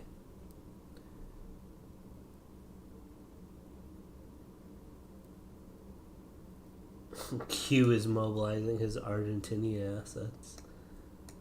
Source: Real Raw News. What was that Bangladeshi site you found, Nick? I found it, and it's like there's Real Raw News, and then there's this Bangladeshi website that reposts all the articles of Real Raw News without permission, but they also repost a whole bunch of other articles, and we came to the conclusion that it's just a normal Bangladeshi scam news site that doesn't really know that Real Raw News is insane. They're just oh wow, this is hot news. Yeah. Left candidate gets over 10% more than Milei. No chance. Yeah. No chance. No. No. Actually, that only Aussies elect. That only gets in once he's hit the 40% line. You can't get 35% and your runner and your whatever closest opponent gets 11. You don't become president. You still have to do a runoff. So So even if Massa got 36 and somehow Milei got, I don't know, what is it? 25, he still would have to go to the runoff.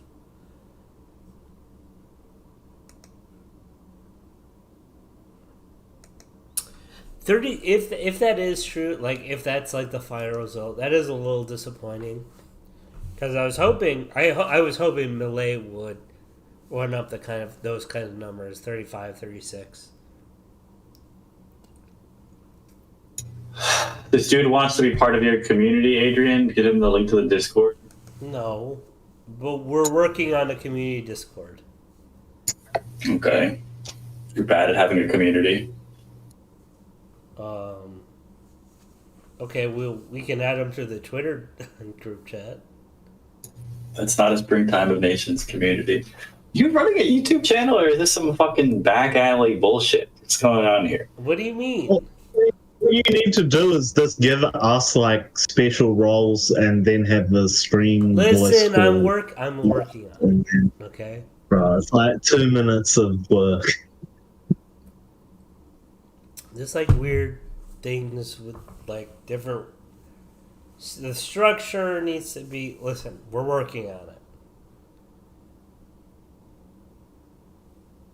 This is why there's no libertarian YouTube channels. Libertarians are just lazy bastards. Look at Lozana's hustling though.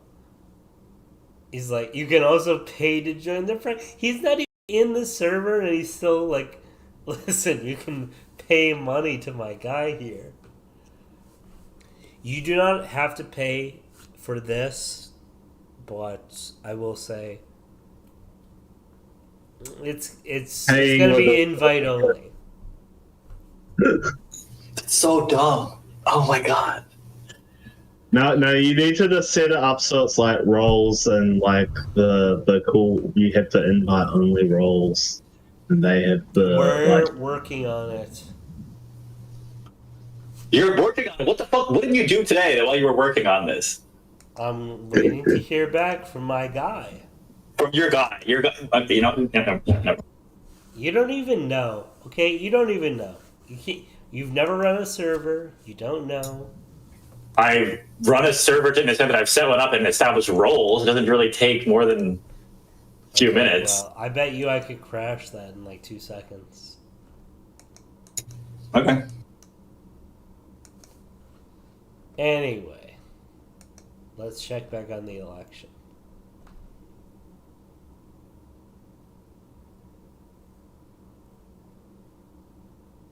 Nothing really new. Okay, let's get back to this stupid argument.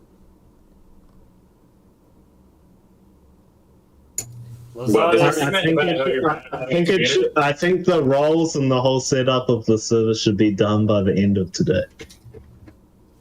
At least. Yeah, I'll keep that under advisement. You don't acknowledge donuts. People are begging to be part of your community, and you're like, no. Like, what is wrong with you? Hold on a second. I did not acknowledge it. I didn't know it happened. Oh my God. I didn't get a notification. I was like, oh, well, you know, of course we're getting money. Like, no, you said don't. You messaged me, hey, you should acknowledge this dono or whatever. Listen, if you wanted to do that, you'd be like, yeah, that was your update. That was the pain. Holy cripes! Holy cripes! Someone gave us money. Yeah, that's what I did because you didn't. No, you messaged me on back channels, and you're like a dono. You could have said donation. You could have said donation. Oh, I didn't spell out donation. Yeah. I don't know what a dono is. I've never received one. Don't know what a fucking dono is. Okay. I don't. Sorry, I'm not like a Destiny stan. It's over. Springtime of Nations is over. It's just begun. You know what would help Springtime of Nations restart after it being over? You don't know what would make it so we're back? Having Gunther failing go on? I'm not against it, but let's talk about this in private.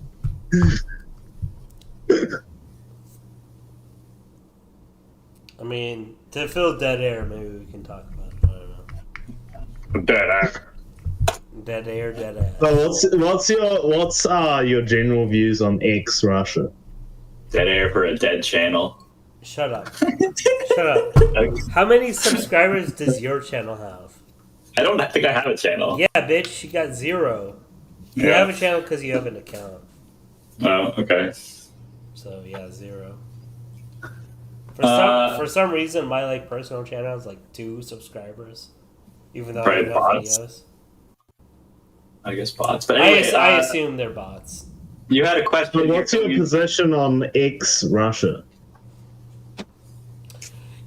Okay, I mean, I think his map is like good, like a good map now, but I'm fine with the decolonization of Russia.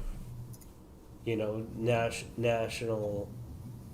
nationalities getting their own states out of Russia, I support. The only thing is, I feel like he would be, I don't know, he would say like some insane thing that I couldn't just let him say. That like, oh yes, and Crimea will return to Ukraine or something like that. I'm not too sure. But I do know one of the more like probably things you'd have an issue with is like part of the like ex Russia would be NATO goes in and denuclearizes everything.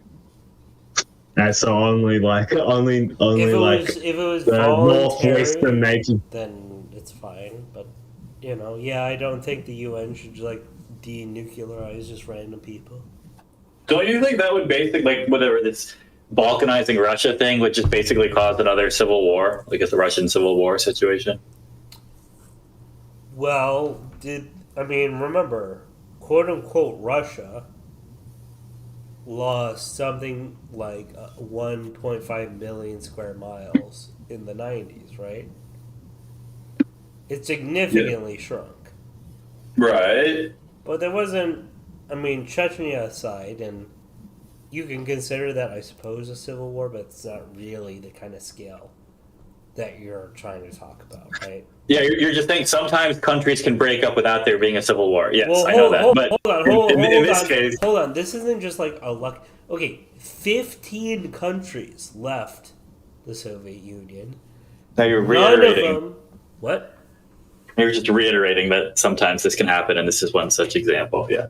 Well, I just have to. I think it's worth pointing out that Okay, there was you such pointed it out. there was such a massive secession, and there was no civil war. There wasn't any fighting. People, like, the Soviet guards just were like, they refused to like use arms. You're just not addressing the question. I mean, obviously, there's so many differences between the collapse of the Soviet Union and some sort of balkanization of Russia. One key element. It depends. It depends. Well, this is happening It could be a political failure, right? Like what is it called? United Russia, like just collapses, right? Suddenly, there's not like a ruling party.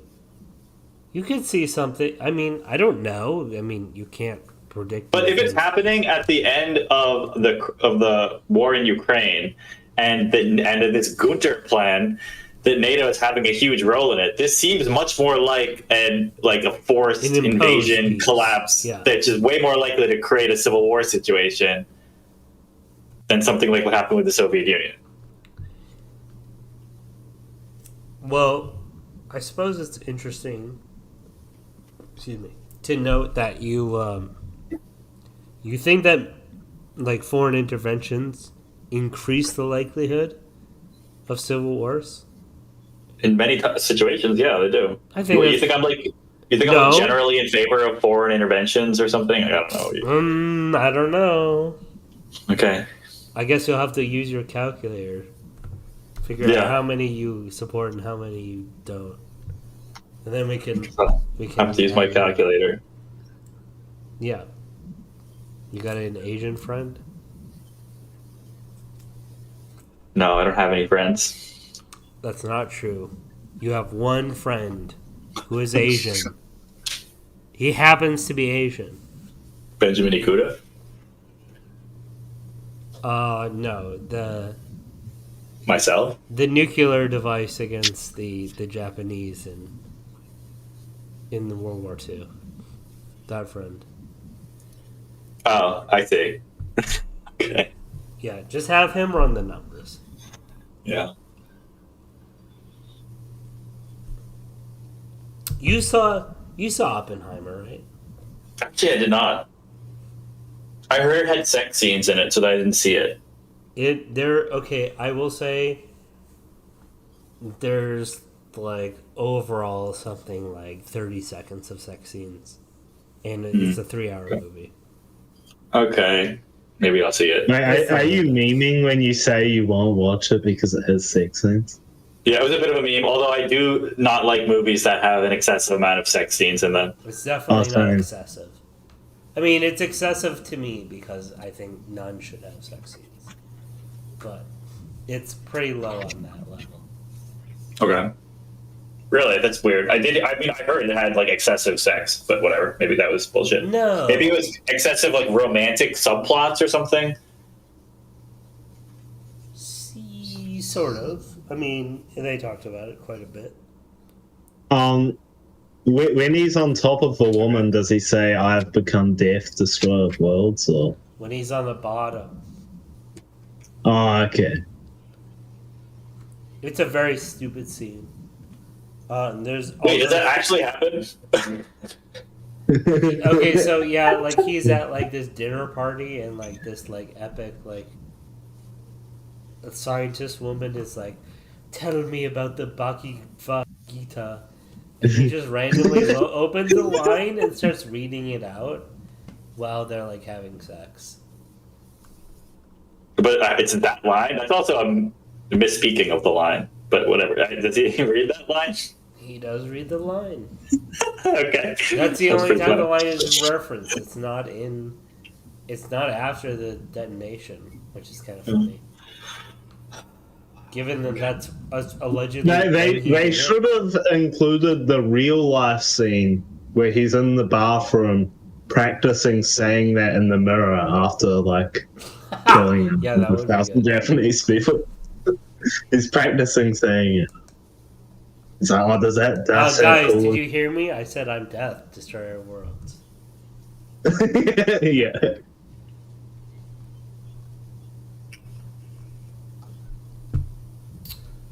So if you're just tuning in, headline, Milei is going into the second round, and he has a good chance. I'm going to downgrade a little his chances, because initially I said like 85, because I was expecting a very good result. I'll say 75% chance that he becomes president on November 19th, which is the runoff. Wait, so how do elections work in Argentina? I'm like completely ignorant on this. I only know the American system and like the New Zealand system, which is MMP. I mean, in some ways, Argentina has like literally a 3-round system. So there's like general primaries, but if you get less than 5% of the national vote in the primaries, you can't run in the main primary. Okay, or not in the main election. So this is the first round of the main election. Only the two highest polling people can win. And if you get over 45% of the vote, if your opponent has less than 25%, you immediately win. Otherwise, it's a majority vote to like head-to-head second round. So that's how it works. So Milei will probably win in every single poll that I've ever seen. Milei wins in a head-to-head against everyone. So he's going to become president.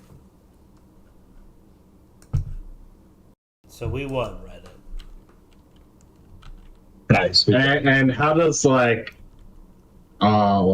I know this is gonna sound like this is gonna expose how ignorant I am. Like, how does like the actual like government work? Is there like a parliament? There's a legislature. I mean, you don't have to be like, oh, sue me for not knowing how Argentina's government system works. There's a very powerful president, and the legislature does have the ability to block laws. However, after 4 years, only half of the lower house is up for election, and a third of the upper house is. So, I mean, I suppose it's a good thing that the president has a lot of power, just because it's impossible to kind of get a mandate right in the legislature in one cycle. But it is something to watch out. How well did Milei do for the deputies? Which, as of yet, there's no reporting. So, what are the deputies? The members of the legislature, the upper house and the lower house. Deputies are the lower house, senators are the upper house. But yeah, even if Milei swept, he could not get a majority in the legislature. But as I understand, that's not a huge problem. Just because the president is very powerful.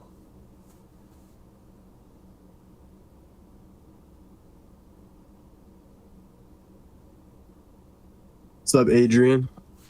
Who is it? Oh, this is remember from me from like 6 months ago. No. Oh, damn. Wait, no, yes, you have a Yeah, you remember YouTube, me? Okay, good. Yeah, YouTube I do. Yeah. Yeah. What's up, man? We're talking about Argentina. Yeah, I've been listening. I've been doing my homework in the meantime. I've been listening. Your 8th grade homework? 7th grade. Well. Okay, you gonna share your essay with the class? Or? Yeah, I'll share it with you guys. Well. Oh, I was joking. Well, share something with the class. You came in here. Yeah, I mean. Hey, Adrian, you remember me? Harbinger of memory. Yeah, I have a really bad memory. Not a good trait. That's true. Yeah, low IQ situation. Yeah. Well, what helps? I think I've heard nicotine helps with recall. Oh, really?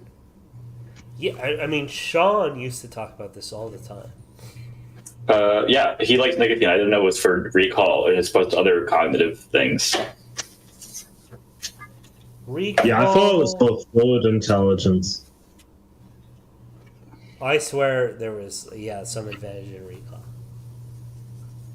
From I swear to God. You played a memory game or whatever, and you took nicotine, you're more likely to remember things. Excuse me. According to the chat, Milei will be speaking in 15 minutes, but I don't know if there'll be like a stream of English subtitles or anything like that. I can translate. We find it. Yeah, we got a Hispanophone here. Well, let's check Bloomberg, because I'm sure they'll say ooh, Baba Boo is talking. He'll speak in about 30 minutes. And that was 10 minutes ago, so 20 minutes we have him talking. Yeah, I mean, as far as I can tell, we got some decent results. I was not hoping for the moon that he was going to be able to win in one shot. But this is good, especially because I would have thought the only really bad outcome was him against the center right. But that's not the case anymore.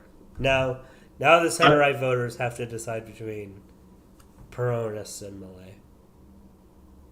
I think he will win. Well, I want to ask a question, and like I think a lot of people sympathetic to Milei have been thinking like this entire time during the run-up is like, any sort of candidate like him in New Zealand or Australia or most other countries would just be considered a complete clown, cuckoo head, and never have gone this far. Like, how do you think this It's even just happened? because it's so bad. It's so bad in Argentina right now. Yeah, that's the answer you gave me when I had the same question like a month or something ago. I mean, But- inflation 100% in the past year. Can you imagine America going through that? Even so, it's But bad. yeah, but then the other thing is like, I'm just not even sure like if in New Zealand, for instance, if we had 100% inflation, I feel the majority of people here would be like, okay, we need communism. Right. Right, that would be their immediate response. Well, Like, the problem they wouldn't buy into any of the free market stuff. I just think free markets is what caused inflation. Not the problem, but the difference is people feel like Argentina tried communism, basically, or tried socialism. Okay. Yeah. And that the Socialist Party is the one that's failing. That's why they're willing to try anything. Because they had conservative, right-wing junta governments. They've had center-left social democrat and third positionist governments. And now, there's this guy that's this is all bad. You guys are doing the bad thing. There's a secret third thing that we could do. And that's why he has such a big... something like 45% of young people support Milei. Is there any ethno-nationalist or religious radical type politics that's active at all in Argentina? Not really. Unless Not really, no. Yeah, if you want to count the Mapuche or whatever. But other than that, no. Well, that helps. Yeah, I mean, it's a very multicultural society, and I don't just mean that it's lots of brown people, but it's you have you have the old Spanish stock, you have the Germans, Italians, Arabs, Jews, Welsh, all kinds of Why is that? That's an interesting question about Argentina too. Why is it that it doesn't seem like there's serious? I don't know. According to what you're saying, it was very much a frontier nation in the 19th century. There was still a lot of it that was totally unexplored, lots of open ground. It was considered does Brazil like have this problem. I mean, what do you mean by problem?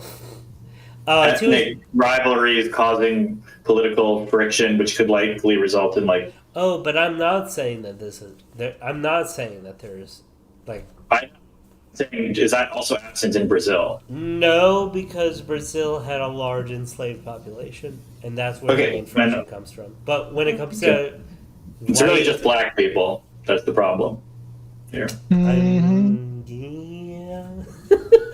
Okay, got it. White / quote unquote colored people, pardos. So you're saying the only way we can get Jeremy Corbyn for president is after AOC dictatorship that has increased US inflation by 200%. I mean, maybe, unfortunately, but I mean, that's sad. Yeah, but I mean, can you really see your dad voting for anarcho-capitalism? It's got to get way. I can't really see anyone other than. My dad would vote for. Yeah, my dad might do that. Not That's a bad not question. today. Not today, though, right? But with 100% inflation. My dad's a bit of a nut job. Is your dad an ANCAP? No, but he just has wildly vacillating radical political opinions that he randomly makes up. I don't know. He's like a fucking internet person. Who? What? Someone said something. Is there an echo in here? I was just saying, no, my dad has like wildly vacillating, somewhat radical political viewpoints. So I could easily actually see him voting for an ANCAP if like they were like facing like Biden and Trump, and he'd be like, "This guy seems fucking better." Like I could see. Has he ever voted LP? I don't think so, but he has voted like for random people or himself, or just like for some, or like for like Ron Paul when he's not even on the ballot or something like that. Okay, we got 15 more minutes until Milei speaks.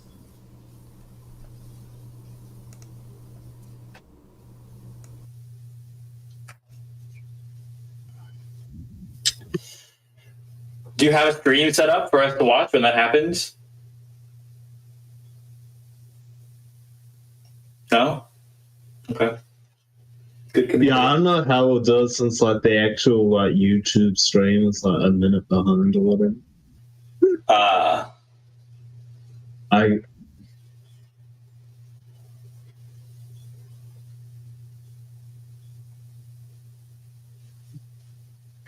Well, I would say if there is an English subbed or dubbed stream of it, you should just put that on your thing. Will you get like taken down for that?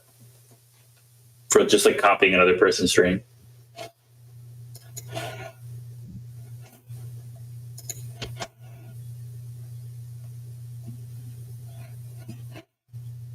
I've heard of it happening, but I'm not sure.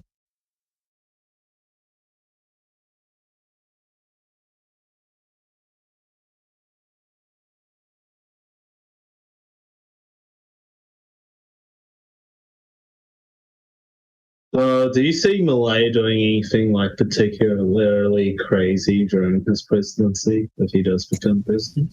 It's a good question. What would a Milei regime even look like realistically?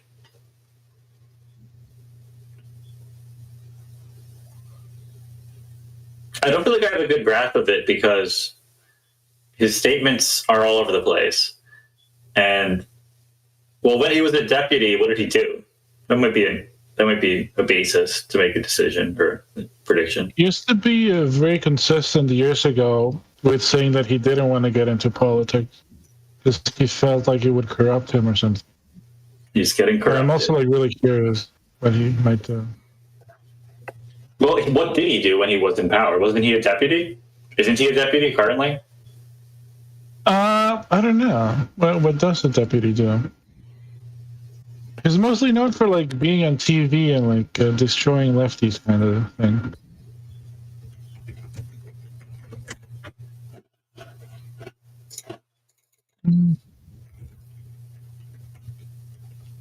I say it's Jordan Peterson. It's a crapshoot.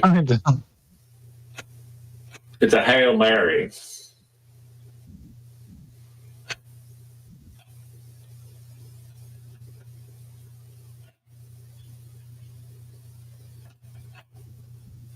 It would be very funny if he did like a very like sort of Peterson like Matt Walsh thing, and as president he would just go around to college campuses and do QAs and just epically own college students. I can see him doing that. Well, like realistically, there's probably a bunch of low-hanging fruit things he can do. Like, I think he's opposed to abortion. I don't know if, well, he's very, very opposed to abortion. I don't know if Argentinians generally are. He could like try to strengthen some rule on that or something. He could, he's obviously very capitalist, so he might just, I mean, there's so many things in Argentina that you could like privatize or like reintroduce some kind of like market liberalism into. That's probably really low-hanging fruit. Yeah, the thing I'm wondering about is like, you know, what's the most insane thing he would do? Is there like a 10% chance, for instance, that he would just stop elections from happening or something like that?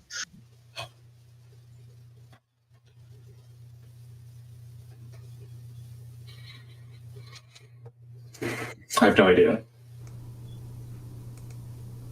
All right, anything new happen?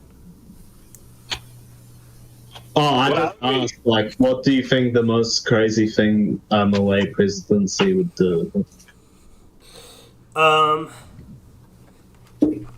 In terms of like his stated policy, it's possible he will try to like unironically, and I'm not necessarily against this, but it will be very crazy, like a total like free banking system.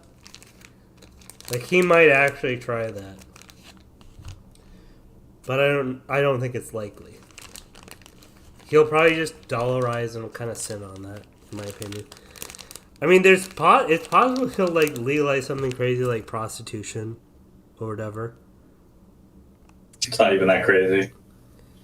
Well, I mean, if you like, I feel like most economies that have legalized prostitution in the past 100 years do it in like a very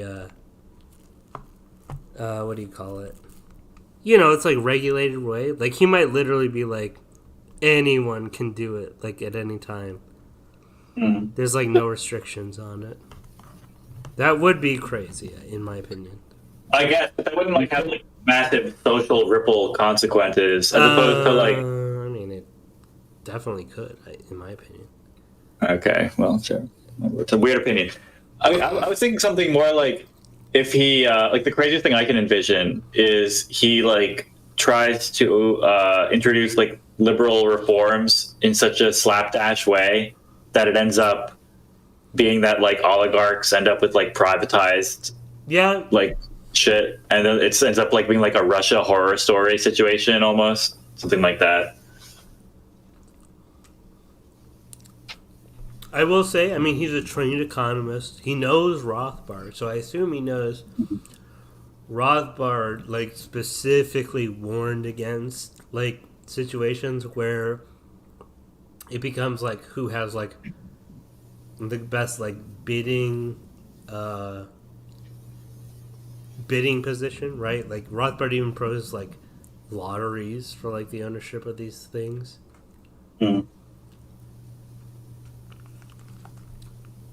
So yeah, I assume he won't fall into that kind of pitfall. Is there an example of like bad privatization happening after the like shock therapy meme?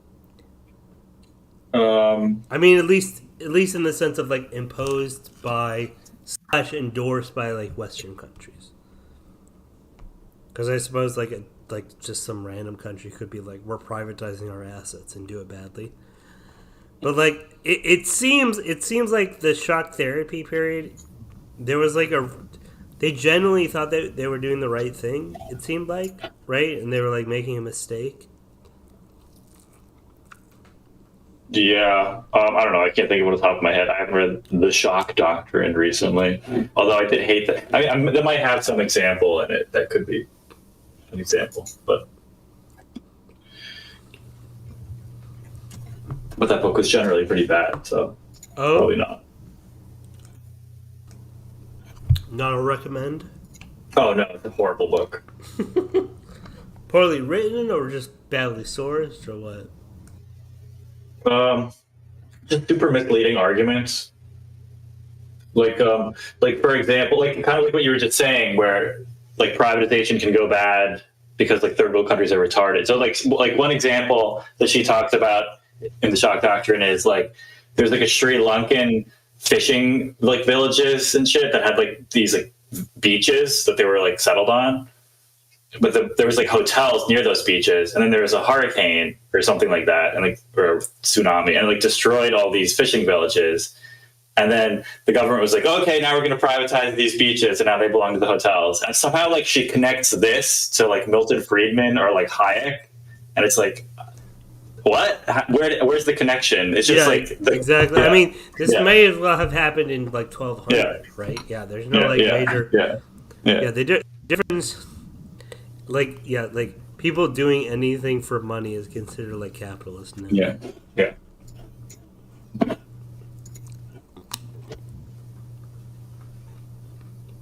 Do you think he'll do the El Salvador Bitcoin thing? That'd be fun. He may use state assets to buy Bitcoin. I could see that happening. He's certainly a fan of Bitcoin.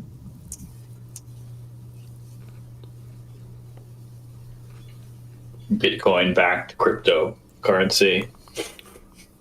Bitcoin-backed gold. Yeah. Like a thing that says, like, on the back of your gold bar, like, redeemable in Satoshis or whatever. That would piss off Peter Schiff so much. Peter. I haven't You heard can from like Peter Schiff in a while. you can redeem your bitcoins in animal furs. You can redeem your Bitcoin In for wampum. children and organs. Yeah. Yeah, that would be good. That's right.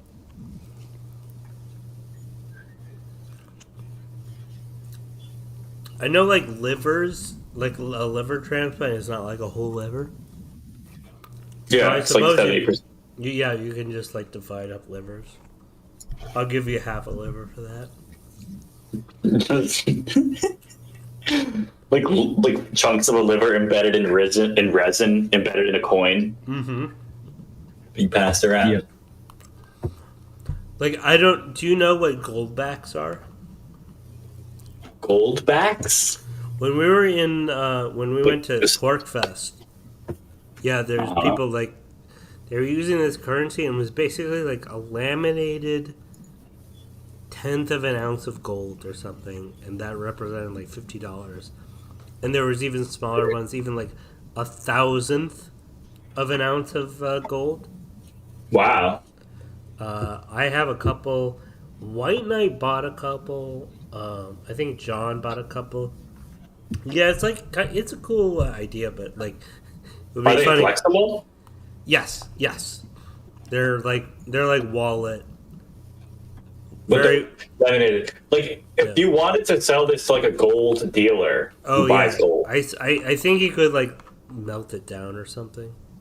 Yeah, I mean that would be the question. How would you melt it down if there's like this? Although I think laminated the plastic? idea is like the gold backs, like you can, but like the idea is basically like it becomes like currency, basically. Right, I know, but I would feel like at least initially you would need to be something that could be traded into somebody who would And use the gold. it literally is like 1,000th of an ounce of gold.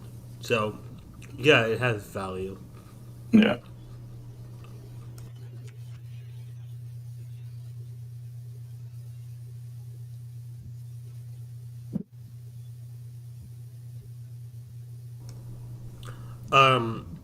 I have a random question. Do like dharmic religions like revere gold? I don't know if they revere it like. I mean, they use it a lot in like temples and to create statues and things like that. Right. I don't know if they revere it in and of itself. I guess the golden temple, right? Yeah. Well, that's the Sikh temple, but yeah, same idea. There's a lot of golden stuff inside Hindu temples as well. In fact, kind of a lot of like women will like just straight up go in there and just take off their gold jewelry and like throw it in the donation thing. Mm. And then like they'll melt that down and like use it to like create new statues or to coat them and stuff like that. Interesting. Yeah, do you think Milei will create like a church made out of ledger wallets? Of what? Ledger wallets, like the Bitcoin cold wallets? Yeah. I don't know about that. I'll have to demur for this for the time being. Okay. Well, part of my like, what is the most insane thing Milei could do? What's the percentage chance that he suspends elections? And it's like, I'm just king fan. Like, is it like 1%, like 10%, like what? 0? Under 1%. Okay, that's it. Sorry. Actually, I want him to suspend all like. This is something I didn't think of. The gold is like associated with the goddess Lakshmi, who's the goddess of wealth and money. So I mean, they literally have a goddess of money, obviously. Based. And like she's usually depicted with like gold coins like spewing out of her palm. Maybe she's the Fed or something, so they can inflate it. Yeah, right. Yeah, she's devaluing my gold. Yeah. So that is something. Like she's particularly associated gold, like golden Lakshmi. Also, in one of the myths of how the universe was formed, it came out of a golden egg or a golden embryo. Mm-hmm. So there's that as well.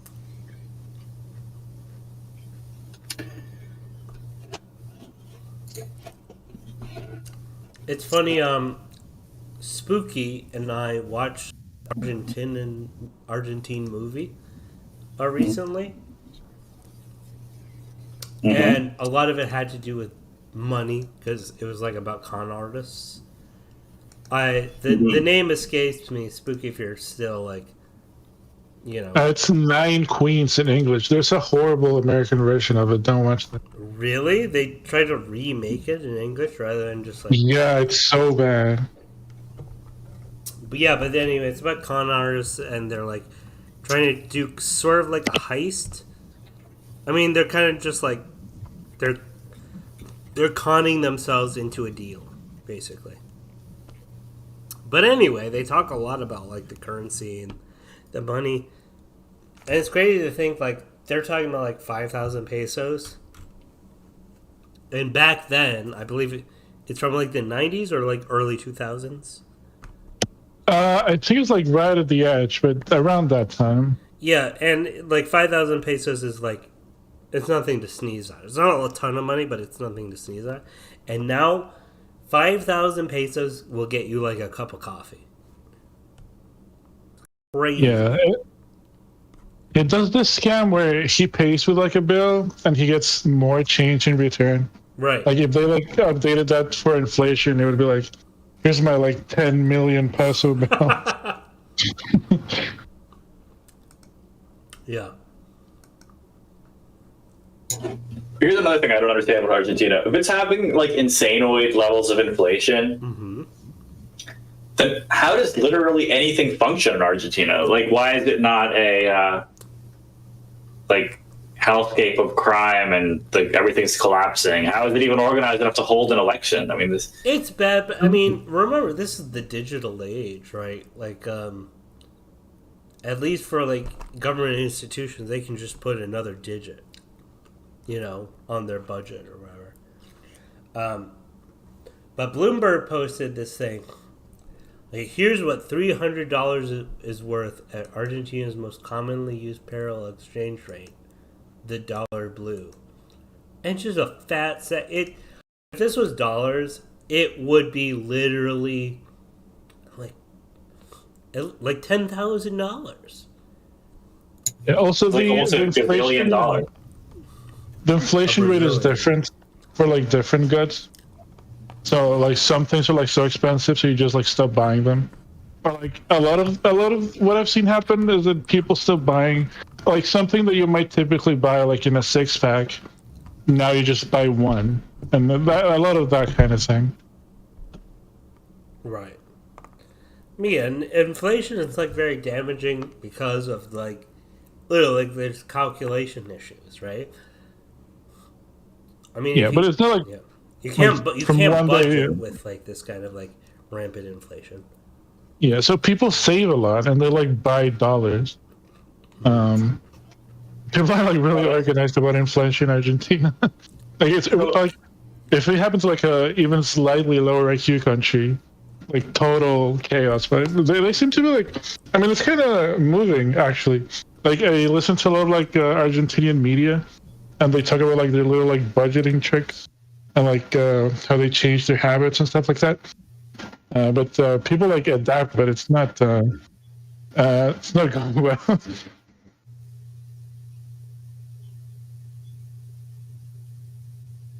So, like, are there stores that will accept dollars or whatever else? Not a, you know, under the table kind of thing. Why? I'm surprised that isn't more widespread. I guess I don't have a good history of how long it's been this way in Argentina. I mean, remember, these stores have to pay taxes in pesos, right? Mm-hmm. So if you have like, you know, $4 million or whatever, you can convert it, but it's like kind of a bother.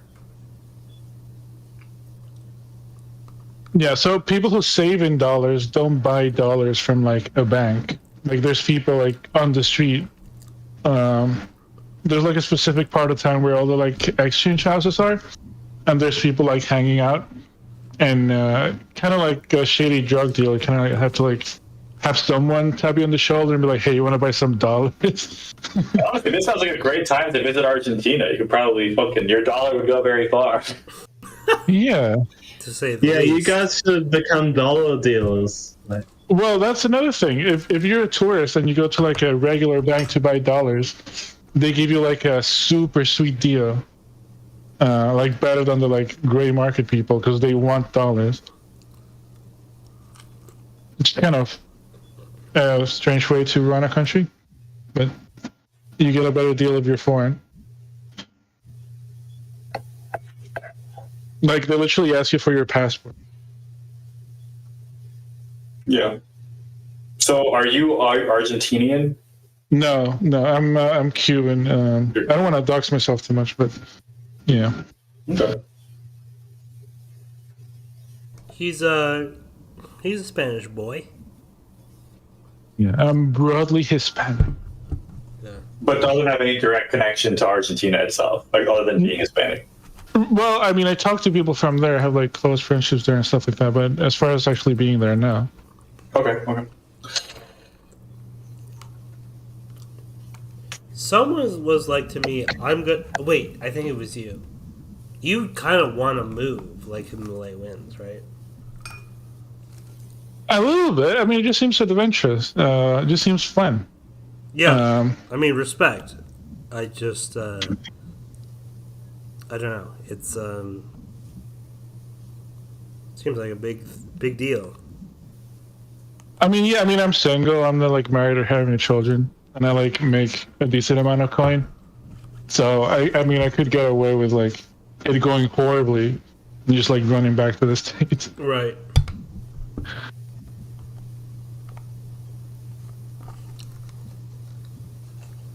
Maybe I should.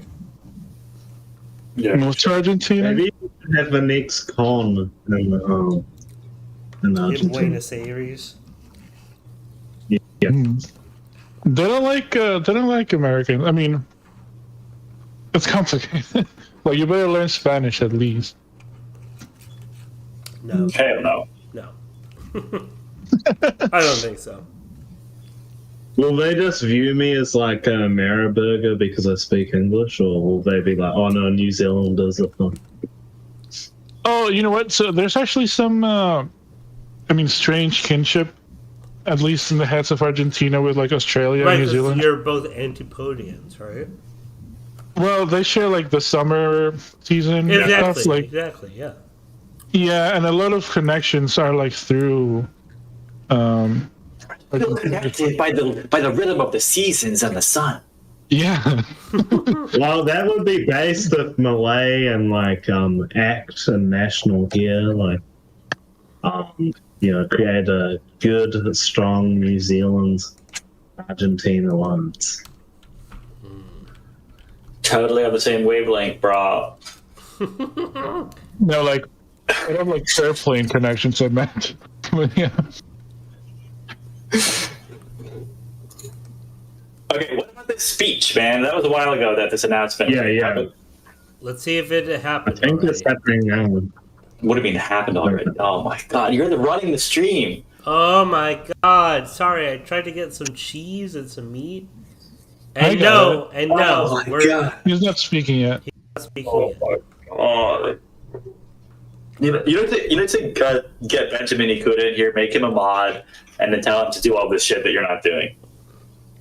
I'll think about it. I think you should like, not trying to like be a dad here or anything. But, I if you, kind of like bubble- that. I will say, before you say anything, I kind of like the stylistic suck that these streams seem to have. We're terrible. And it's our brand to be terrible, so that's why you have to accept it. You know, sometimes that does work. Come on.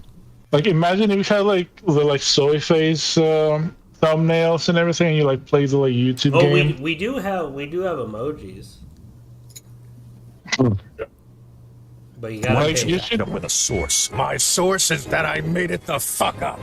Cool. Okay, sure. Like, imagine if you like double down your effort on this, and you like your mindset was like, I'm gonna be the Mr. Beast of like libertarian live streaming stuff. So you could like easily. What would Mr. Beast be named if he was a libertarian? Mr. Snake. No, that sucks. Don't ever say that again. Some chat GPT thing that Mr. Hedgehog. Yeah. Whoa. Oh no, it's Porcupine, right? Mr. Porcupine.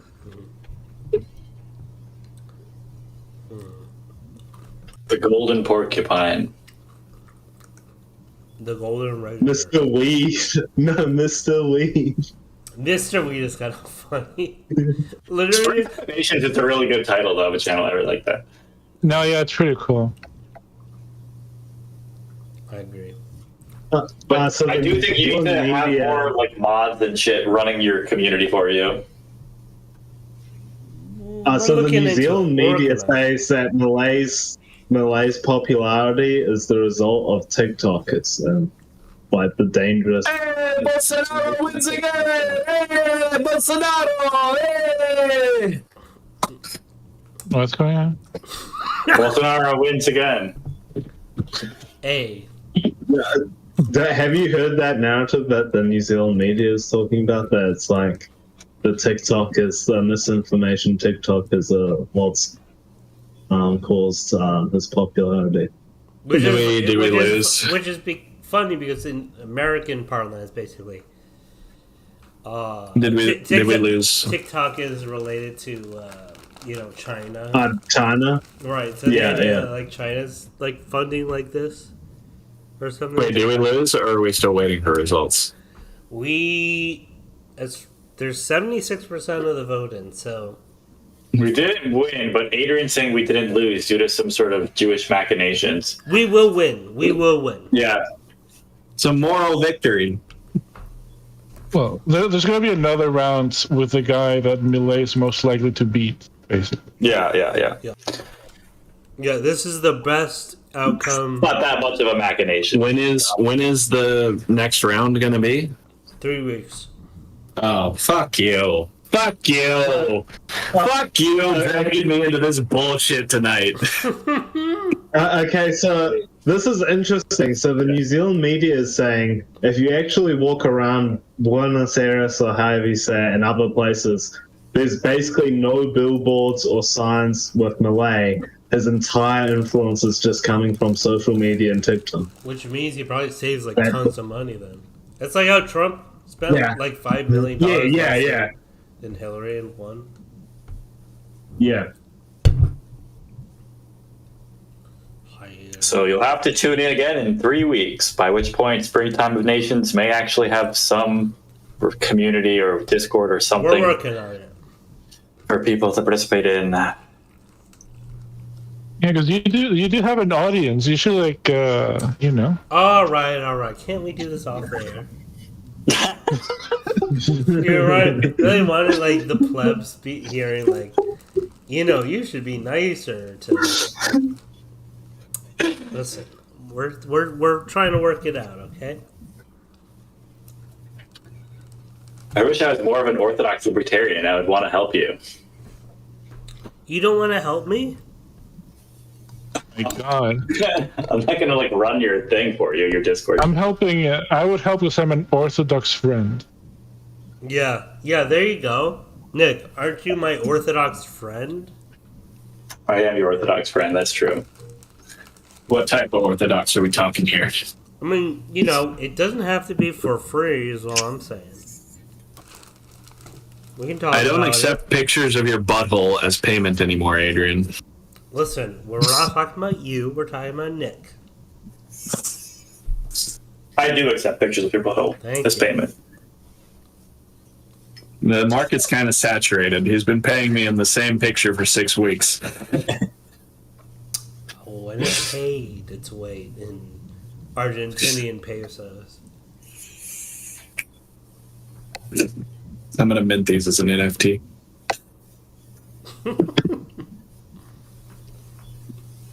How does it feel to have your butthole on the blockchain, Adrian? I don't know. I'm trying to think of blockchain as like a sexual joke, but I'm having trouble. Anal beads, but cute. Oh, there you go. There you go.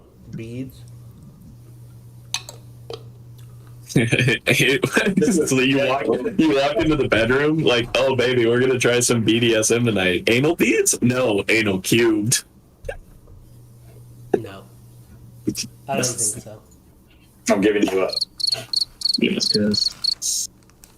Well, I'm a comedy genius. I'm a computer genius.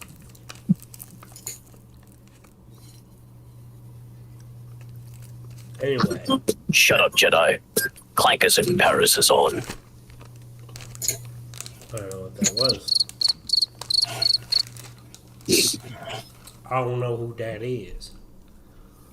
Anyway, let's check back. Maybe we got some results.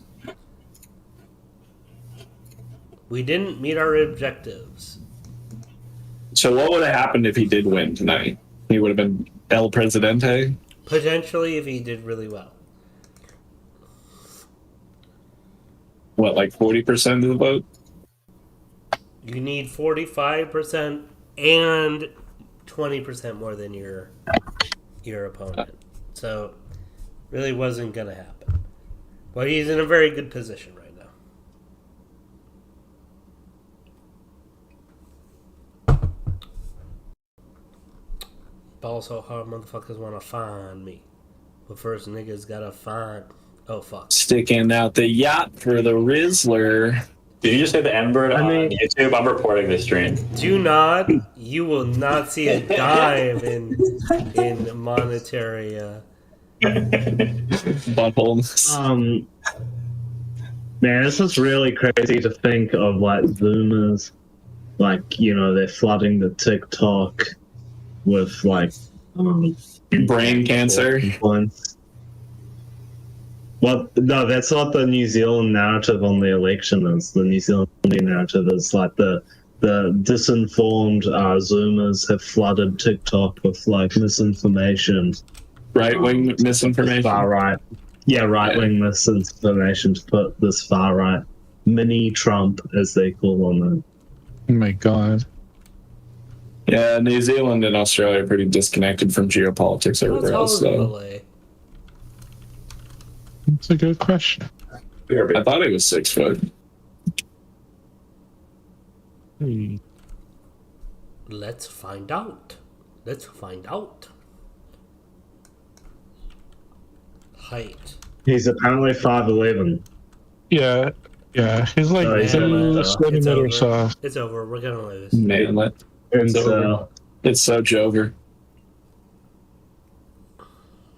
Now that's do you think hopefully he would redistribute the woman? That's like the one.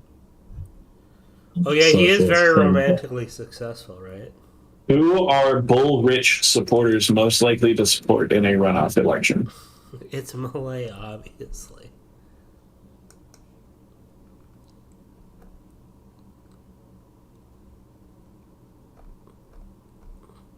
Where are you reading that though? That's in your comment section, in your chat. Oh yeah, Milei, for sure. I think that maybe there are some people that are so scared that they might vote Massa. But I think Milei wins it with the Bullrich vote, basically.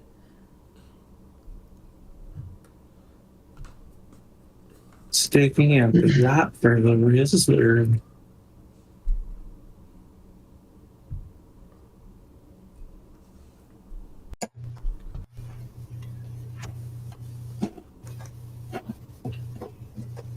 Okay, I'm back. What did I miss? We were talking about. Oh yeah, what is the likelihood that Milei does well in the second round? And I was telling them that the bull-rich, the center-right voters are going to go for Milei. Milei. Adrian, did I tell you that the California assault weapons ban was overturned for the second time in federal court? Did I mention that to you? In where? California. Their AWB was overturned in federal court for the second time. They're on their way to district. Well, but the ninth is just going to uphold it. Yeah, the ninth is going to ninth. It's going to ninth mode. Well, I guess they can keep appealing it. So, potentially... Supreme Court. Yeah. Supreme. By the way, I don't think the Supreme Court should strike it down. Should what? I don't think that the Supreme Court should strike it down. Really? Why? Because I think the 10th Amendment matters. The 10th Amendment is what incorporated the... No, not the 10th. Sorry. The 19th is what incorporated the rest, wasn't it? The 19th? That's the one that gave women the vote. Okay. Well, I'm sorry. I can't remember which one, but what started the doctrine of incorporation? Oh, you're probably referring to the 14th Amendment. Yeah, 14. Yeah. But the 14th Amendment wasn't legitimately... Okay, well, good luck with that one, buddy. It was under coercion. It was so obviously... Okay, good luck. Good luck with that. I'm telling you, good luck with it, okay? I'm not saying you're wrong. I'm just saying good luck. Well, I mean, you don't really have to overturn the 14th Amendment to just not accept federal supremacy on every level based on it. Well, it's not at every level. It's a specific incorporation of each of the amendments down at the state level, rather than like just a unilateral federalism. Where is there a limit to the 14th Amendment's ability to extend the federal government's jurisdiction? I don't think there is. I don't think there is either. So it literally is limitless federal power. The 14th Amendment changed the constitutional structure. Well, that doesn't mean that there can't be limits that come born about from the legal processes that surround it. But it would only be like quote unquote prudence, right? That's the only check. For now, until you have substantive legal argument to keep it in check. I can't think of. I mean, if you accept the 14th Amendment, but why would we allow states to violate what we see as fundamentally inalienable rights just because they don't have the same provisions as the federal government that has supremacy over them? We did it for 100 years. Okay, are you saying that's how we should do it? Yes, because the alternative is one, civil war, which we did have, and second, you have a low-level civil war that will go on as long as people feel like they're not being represented on the legislative level. They have no ability at a local level to control their government. They do. Unless it conflicts with the federal government's policies. They are also active participants of the federal government. Alaska, having a law about Alaska, is never going to be able to outvote 49 states that don't care about Alaska. You would be surprised at the current effectiveness of federal nullification laws and the constitutional limbo that they stand in. Is effective on a couple things. Guns, so far, it seems... Well, guns has a lot of federal support. Guns has federal support. In particular, you mentioned Alaska. Alaska has explicitly nullified all federal firearms laws and has gone so far to state that they will arrest state agents trying to enforce those laws on Alaskan territory. But that's against the 14th Amendment. If that was actually... Like, the 14th Amendment would be what the court would cite if and when it strikes it down. People are asking or it might find that the restrictions placed upon guns by the federal government are unconstitutional and strike that down instead, and thus justifying Alaska's laws because they've left them intact for almost a decade now. I mean, they're saying that, like, listen, fine, okay, I'll grant you that it's not just drug laws, that there are firearms laws, but when it comes to like civil rights stuff, they're not gonna budge. If they're not budging on civil rights stuff, that means in a very, very powerful part of the federal government and bureaucracy is never going to be challenged. Well, I see the limits upon the 14th Amendment actually being relatively plain, and that is there's only 10 amendments to incorporate. All the others are already incorporated. Well, but you know they lean on the 9th Amendment, and they lean on...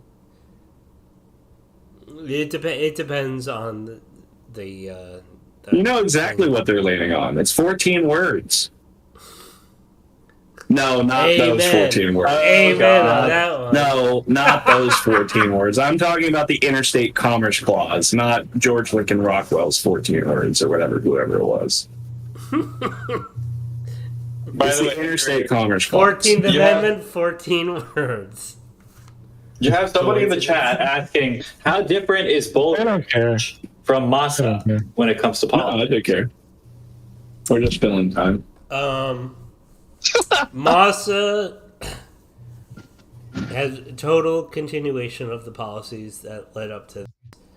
Bullrich is she wants to... Okay, so currently there's a center-left president, the Peronist president. Last term, there was a center-right candidate, and he genuinely seemed to be trying his hardest to kind of like unfuck like Argentina shit. But I mean, first of all, he was very mealy mouse, and second of all, the legislature was totally against him, so he had no ability to really deal with, first of all, the inflation, the debt crisis, the deficit, all these things like negative economic growth. McCree, which was the predecessor, just was not able to do it. So Bullrich is the inheritor of like McCree's legacy, and I'm sure she's like, oh, we're gonna do it different, and I kind of believe that they'll try to do a different What do you strategy. think if Bullrich won, what would happen at that point? That was different. I think it would basically just be a recital of the McCree administration. No different. So they were totally shut out. They couldn't get effective reforms through, and then the next cycle, she would be blamed for the continuing economic crisis, and then a Peronist would get voted back into power. And Massa would do more of like... Massa wouldn't look back at all. There would be no significant change in policy from what we have now. So we could... That seems truly bizarre that would be... Yeah, Massa was also like part of the... had some like economics position in the government when the like devaluation happened. So like a lot of people see him as like a big part of Argentina inflation. Yeah, let's see. What was his position in the current government, or maybe the previous government? Yeah, so when he was for Kirchner, it says National Social Security Administrator is what it says. And now he's Minister of Economy. He's Minister of Economy right now. Yeah, he's the one who goofed it up. Is the impression people Which have. is insane. That you get 100% inflation, and you're like, listen, not only am I going to vote for the same party, I'm going to vote specifically for the Minister of Economy.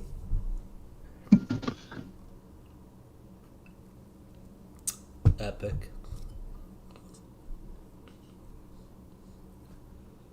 So Bullrich is like some kind of like milquetoast, like to draw an analogy, maybe like Republican. Yeah. Yeah. Jeb pilled.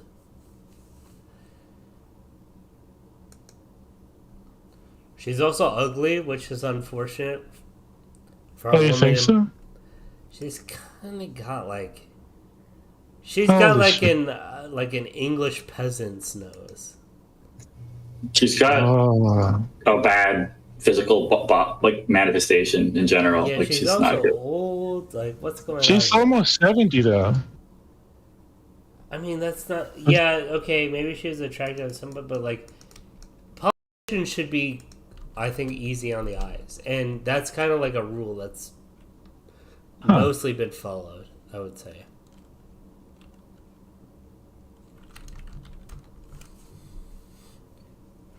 What do you think about that? She looks. I'm looking at pictures of her when she was younger. She looks like Eric Weinstein. Damn, bro.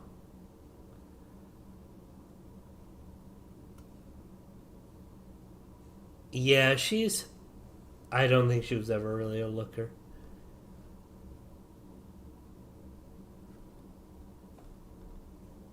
Anyway, she's out of the count, thankfully. She's out.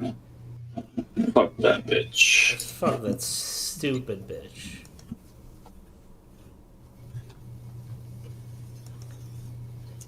All right, Mod. Any more messages from the chat? Any more No. donos? There's not. I'm monitoring it. We love the donos. If you don't know, you will definitely get a position in the chat. Oh, great. There you go. You're literally selling it. Okay, yeah. I mean, at least do that. Yeah, sure. Minimum. Some guy named Night Potato came in, was being a bit antagonistic, but I think he calmed down. Oh my god. Night Potato? Yeah. Sounds like it could be messed up in the bloody head. Yeah, I don't know. It's like a bit of a nut, if you ask me. Bit of a nutter. I'm not weird. I'm normal. Okay.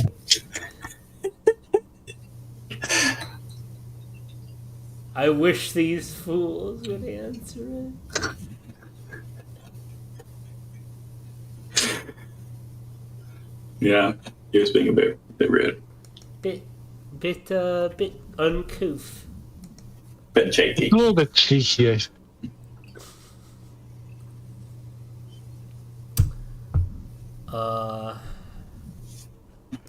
Yeah, well, this So is he giving some kind of speech yet, or is he not just doing it, or what's the story with that? No, I doubt he's not doing it.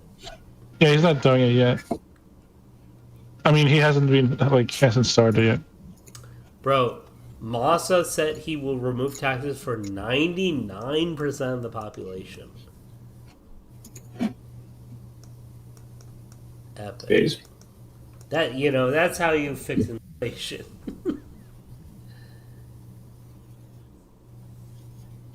Remove taxes or cut taxes?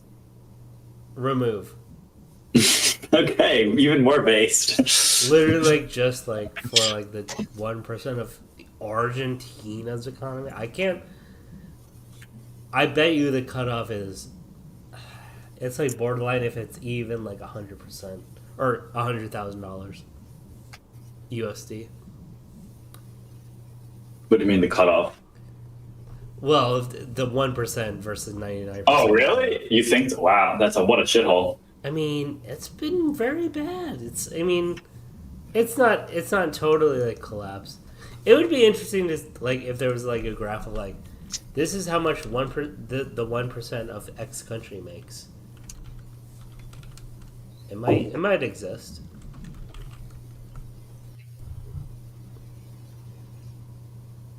Do you think there's any supposing that Milei wins, would this negatively impact international relations at all, just within the immediate neighbors of Argentina?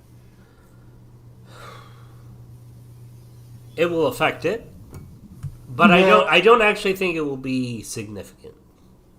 I mean, Mexico, Venezuela, and Cuba are gonna be all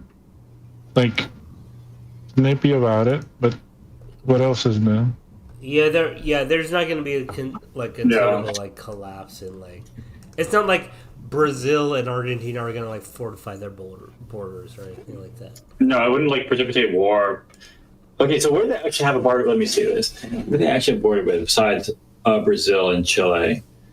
They got Bolivia, Paraguay, and Uruguay. Yeah, those don't matter though. But Bolivia might be pissed off. Wait, they don't have a direct border with Brazil? Besides Brazil, I said. Oh, okay. And Chile. Right. I mean, they border quite a bit of people, right? Now, Bolivia obviously is communist. Paraguay is not. Chile is Paraguay. Paraguay. The great Solana Lopez. But I don't know if he has policies which would I'm just so ignorant of this whole region. Why am I even on the stream? Like this whole I don't know what the economic structure of the Andean mountain region is, or of the Pampas. Does it incorporate Paraguay? Would some kind of massive economic change that he implements have overflow policies that regimes in other countries wouldn't be able to avoid, and they'd be pissed off? I don't know. I mean, we know that Bolivia is landlocked, right? And to a certain extent, it is kind of reliant on its neighbors, right, for trade. Argentina is the largest economy in the southern cone, right? By far. So it is kind of like the senior quote-unquote partner. So if it does make significant changes, for example, to its trading partners, yeah, I think that would be... It's bigger than Brazil? Southern cone, the three countries. Oh, everything but Brazil. Well, also, I mean, it is the second... Well, is it the second most populous? I know Colombia and Venezuela have quite a bit of people. Equatorial rabbits fucking each other constantly. Yeah, this is a family server, so maybe don't use that term. Equatorial? Sorry. Yeah.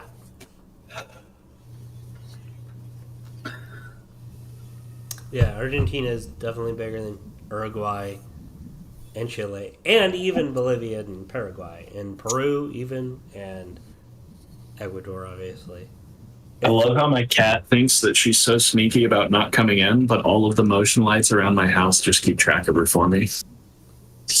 And I can see her little eyes in the dark. Eben.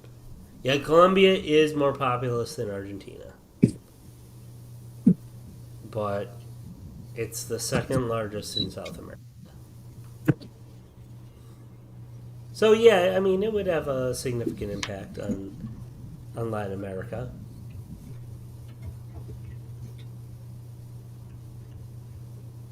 Bottom text. Yeah, it's kind of interesting how non-left stuff is if he ends up being president, Milei and is it Honduras? What's the country with the Bitcoin guy? El Salvador. Yeah, there's gonna be two Latin Americas, very obviously non-left cool guys, picking up steam, and the notable left people in Latin America. Maybe the Mexico guy is kind of interesting, but Cuba and Venezuela and the Bolivia guy, they're so old and not cool or interesting.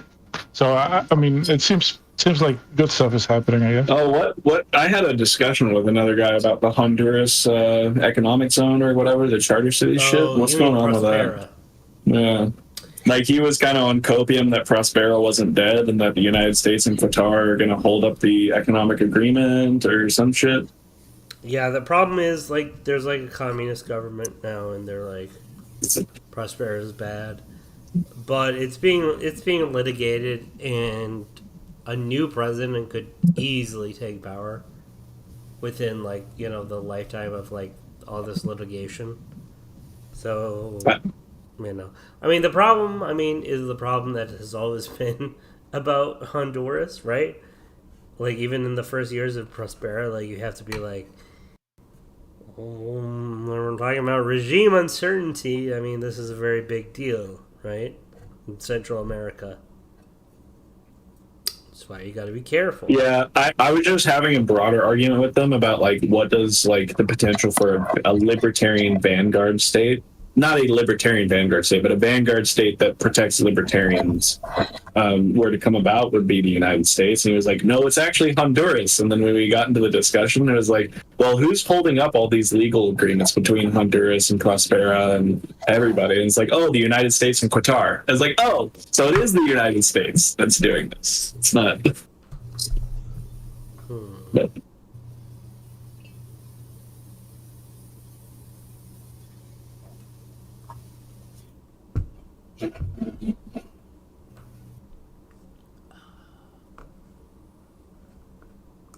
Let's see if we got any news.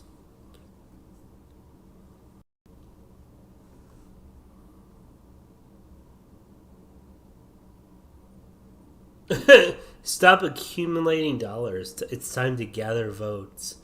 The advice offered by Lula to Massa when the Argentine candidate visited the Brazilian president in late August. Damn. Damn, got wrecked by his own homie. Damn. It be your own ones.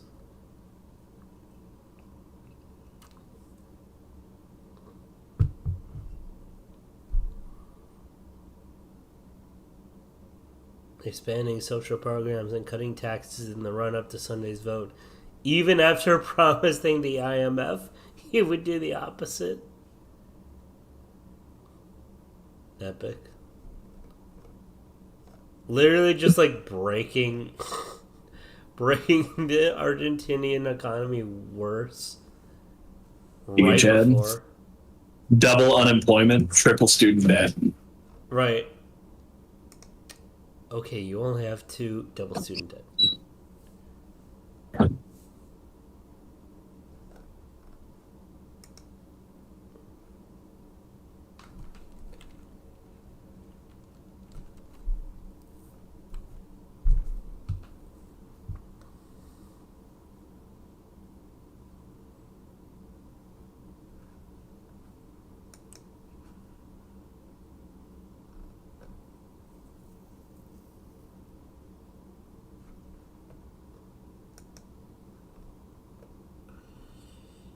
Yep.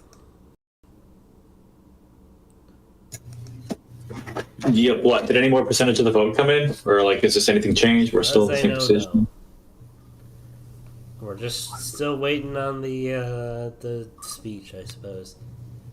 Use DuckDuckGo. Oh, use DuckDuckGo. What? Use DuckDuckGo.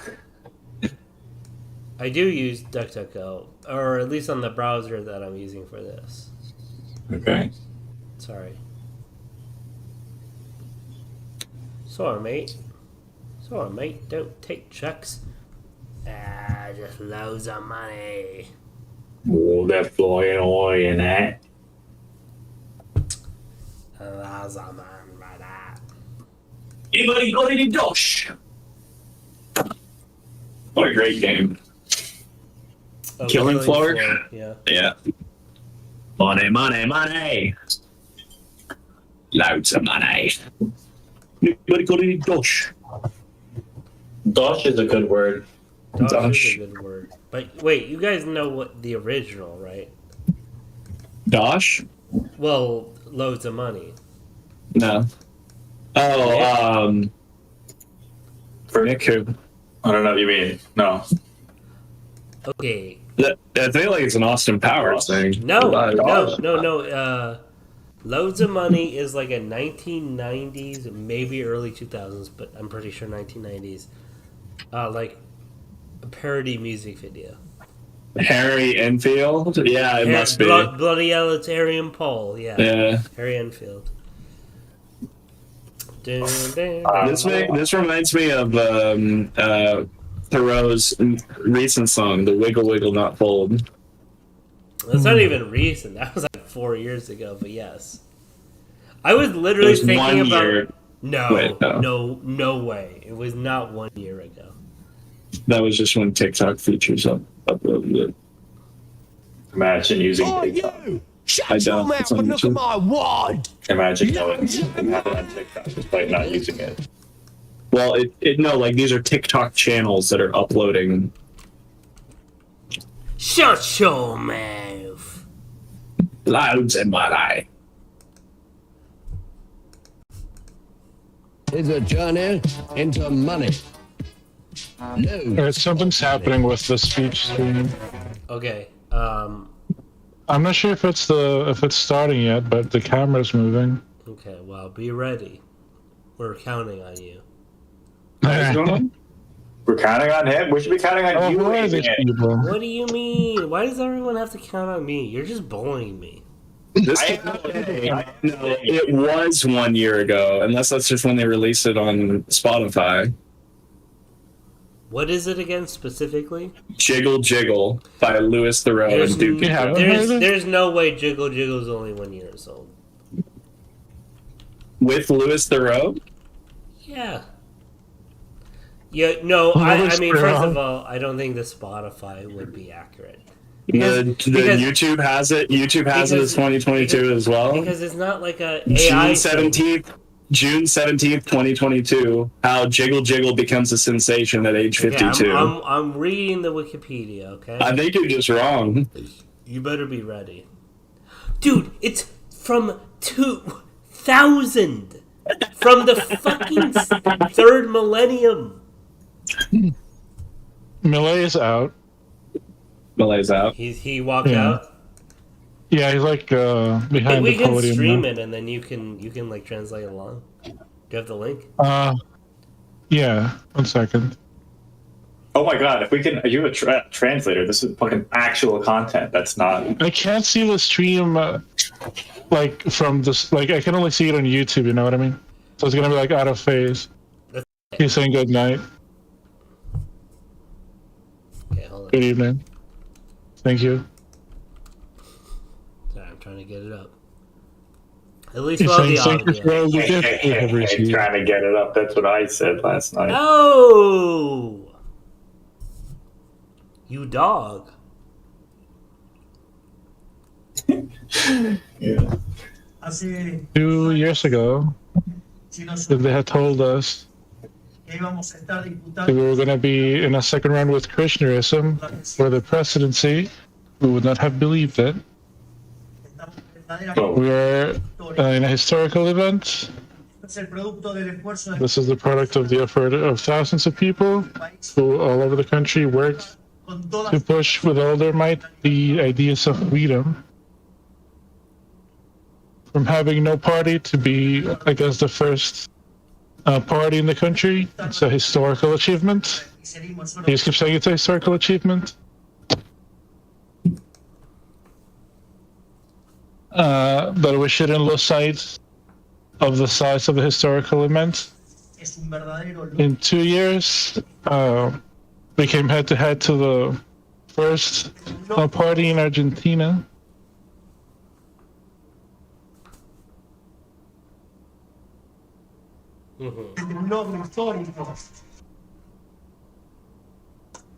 Oh, this is the best election for liberalism or libertarianism in Argentina, something that fills up with pride. Out of nowhere, we have close to 40 senators. It's amazing what we have built in only 2 years. I assume he means like deputies. Did he say right, 40 deputies? Okay. Yeah, deputies, yeah.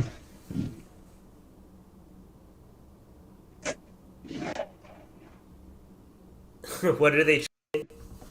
Milei president. Oh, just Milei president. Yeah. Okay, especially. Alright, he's thanking people. Le quiero agradecer a mi queridísima Carolina Píparo.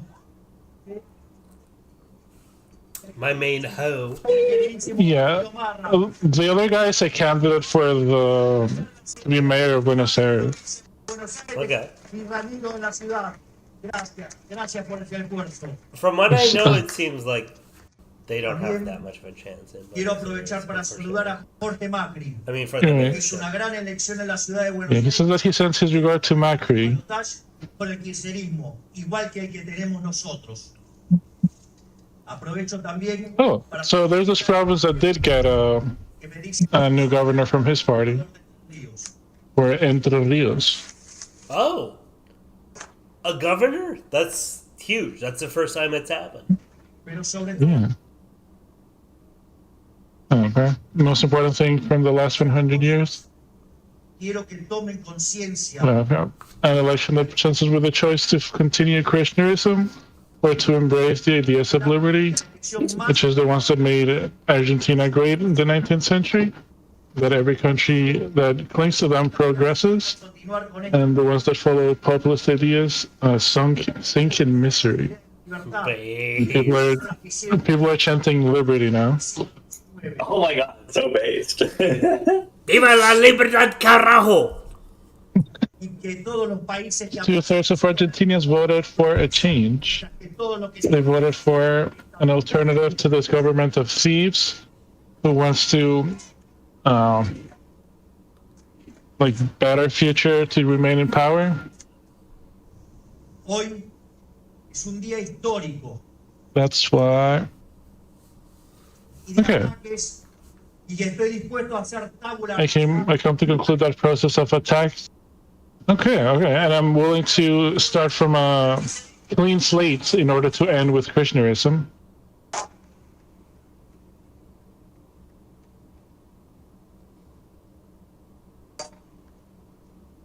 People are cheering. Beyond their differences, what we have to understand is that in front of us we have a criminal organization, and there's no atrocity that they won't commit against us. Krishnaism is the worst that has happened to Argentina. For 100 years we've lived a brutal decadence, and that Krishnaism deepened to become richer at our expense. Mass is not the exception, it's the rule.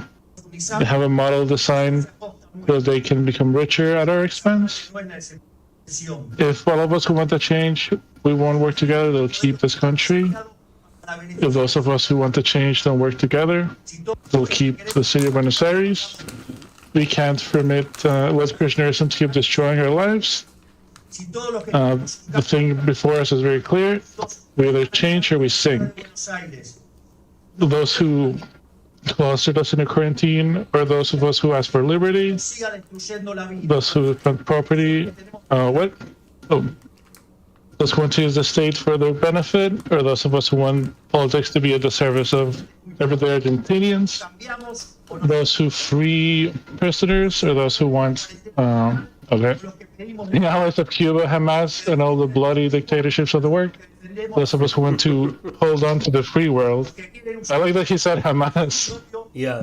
Queremos que la política esté al servicio de los argentinos de bien, los que liberan presos o los que queremos a los delincuentes. There was never a more obvious election in our history. Those of us who want to change, we must work together. If we work together, we can win. If we work together, we can recover our country. We can make it so our kids don't leave our country. We can end with corruption. We can end the privileges of bureaucrats. Let's not look back. Let's think of the future. Let's think of what we want for our children. This election is not about me. It's about you, your children, your fathers, your grandparents, your great-grandchildren, and doing Krishnaism, going to do everything possible to retain power. Argentinians of good must choose between liberty and Krishnaism. Let's go out on the streets. Let's go through every corner of the country.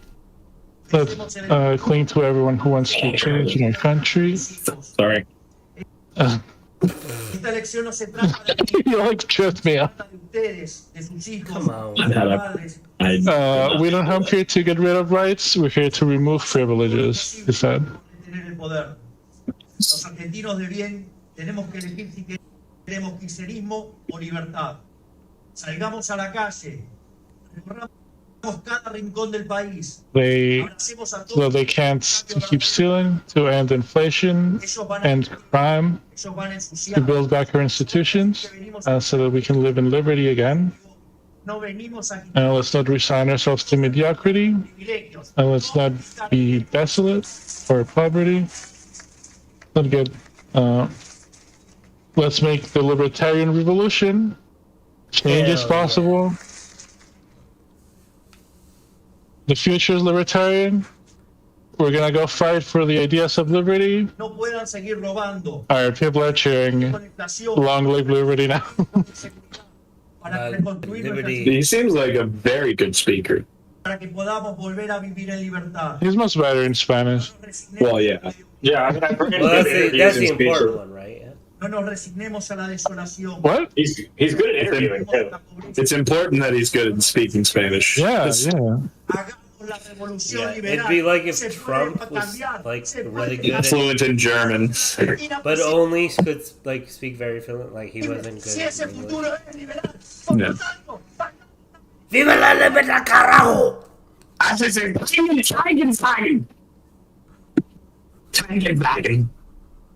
Er kann sprechen Deutsch ein bisschen, mein Freund. Ich habe ein Semester in einer deutschen Universität. Meine Lieblingsstadt ist München in Deutschland. Ich liebe Trinkbier und essen Schweinshaxen mit Kartoffeln. What? We get it. Viva la libertad, carajo! খুব ভালো আমি বাংলা বলতে পারি আমার বাংলা ভাষা শিখেছি Eklavya বিশ্ববিদ্যালয়তে Spooky No- says no, carajo literally refers to like walking the plank. Like Yeah, that's. It's like some, yeah. Oh, do they have a lot of pirate themed stuff in their party? I really hope so.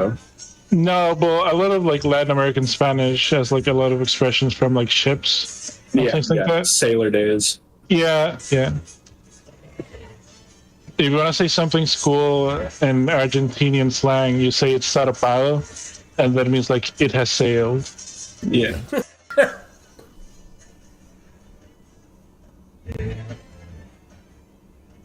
that's funny.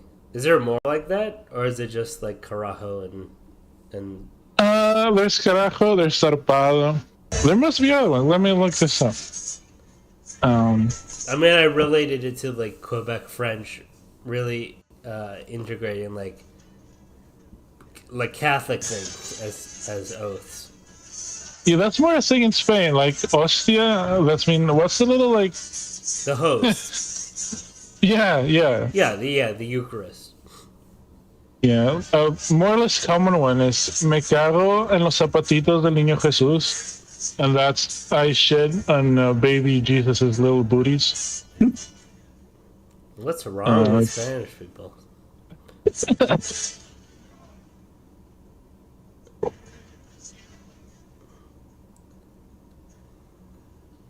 Well, it was quite a night, quite an eventful Quite a evening. bloody night.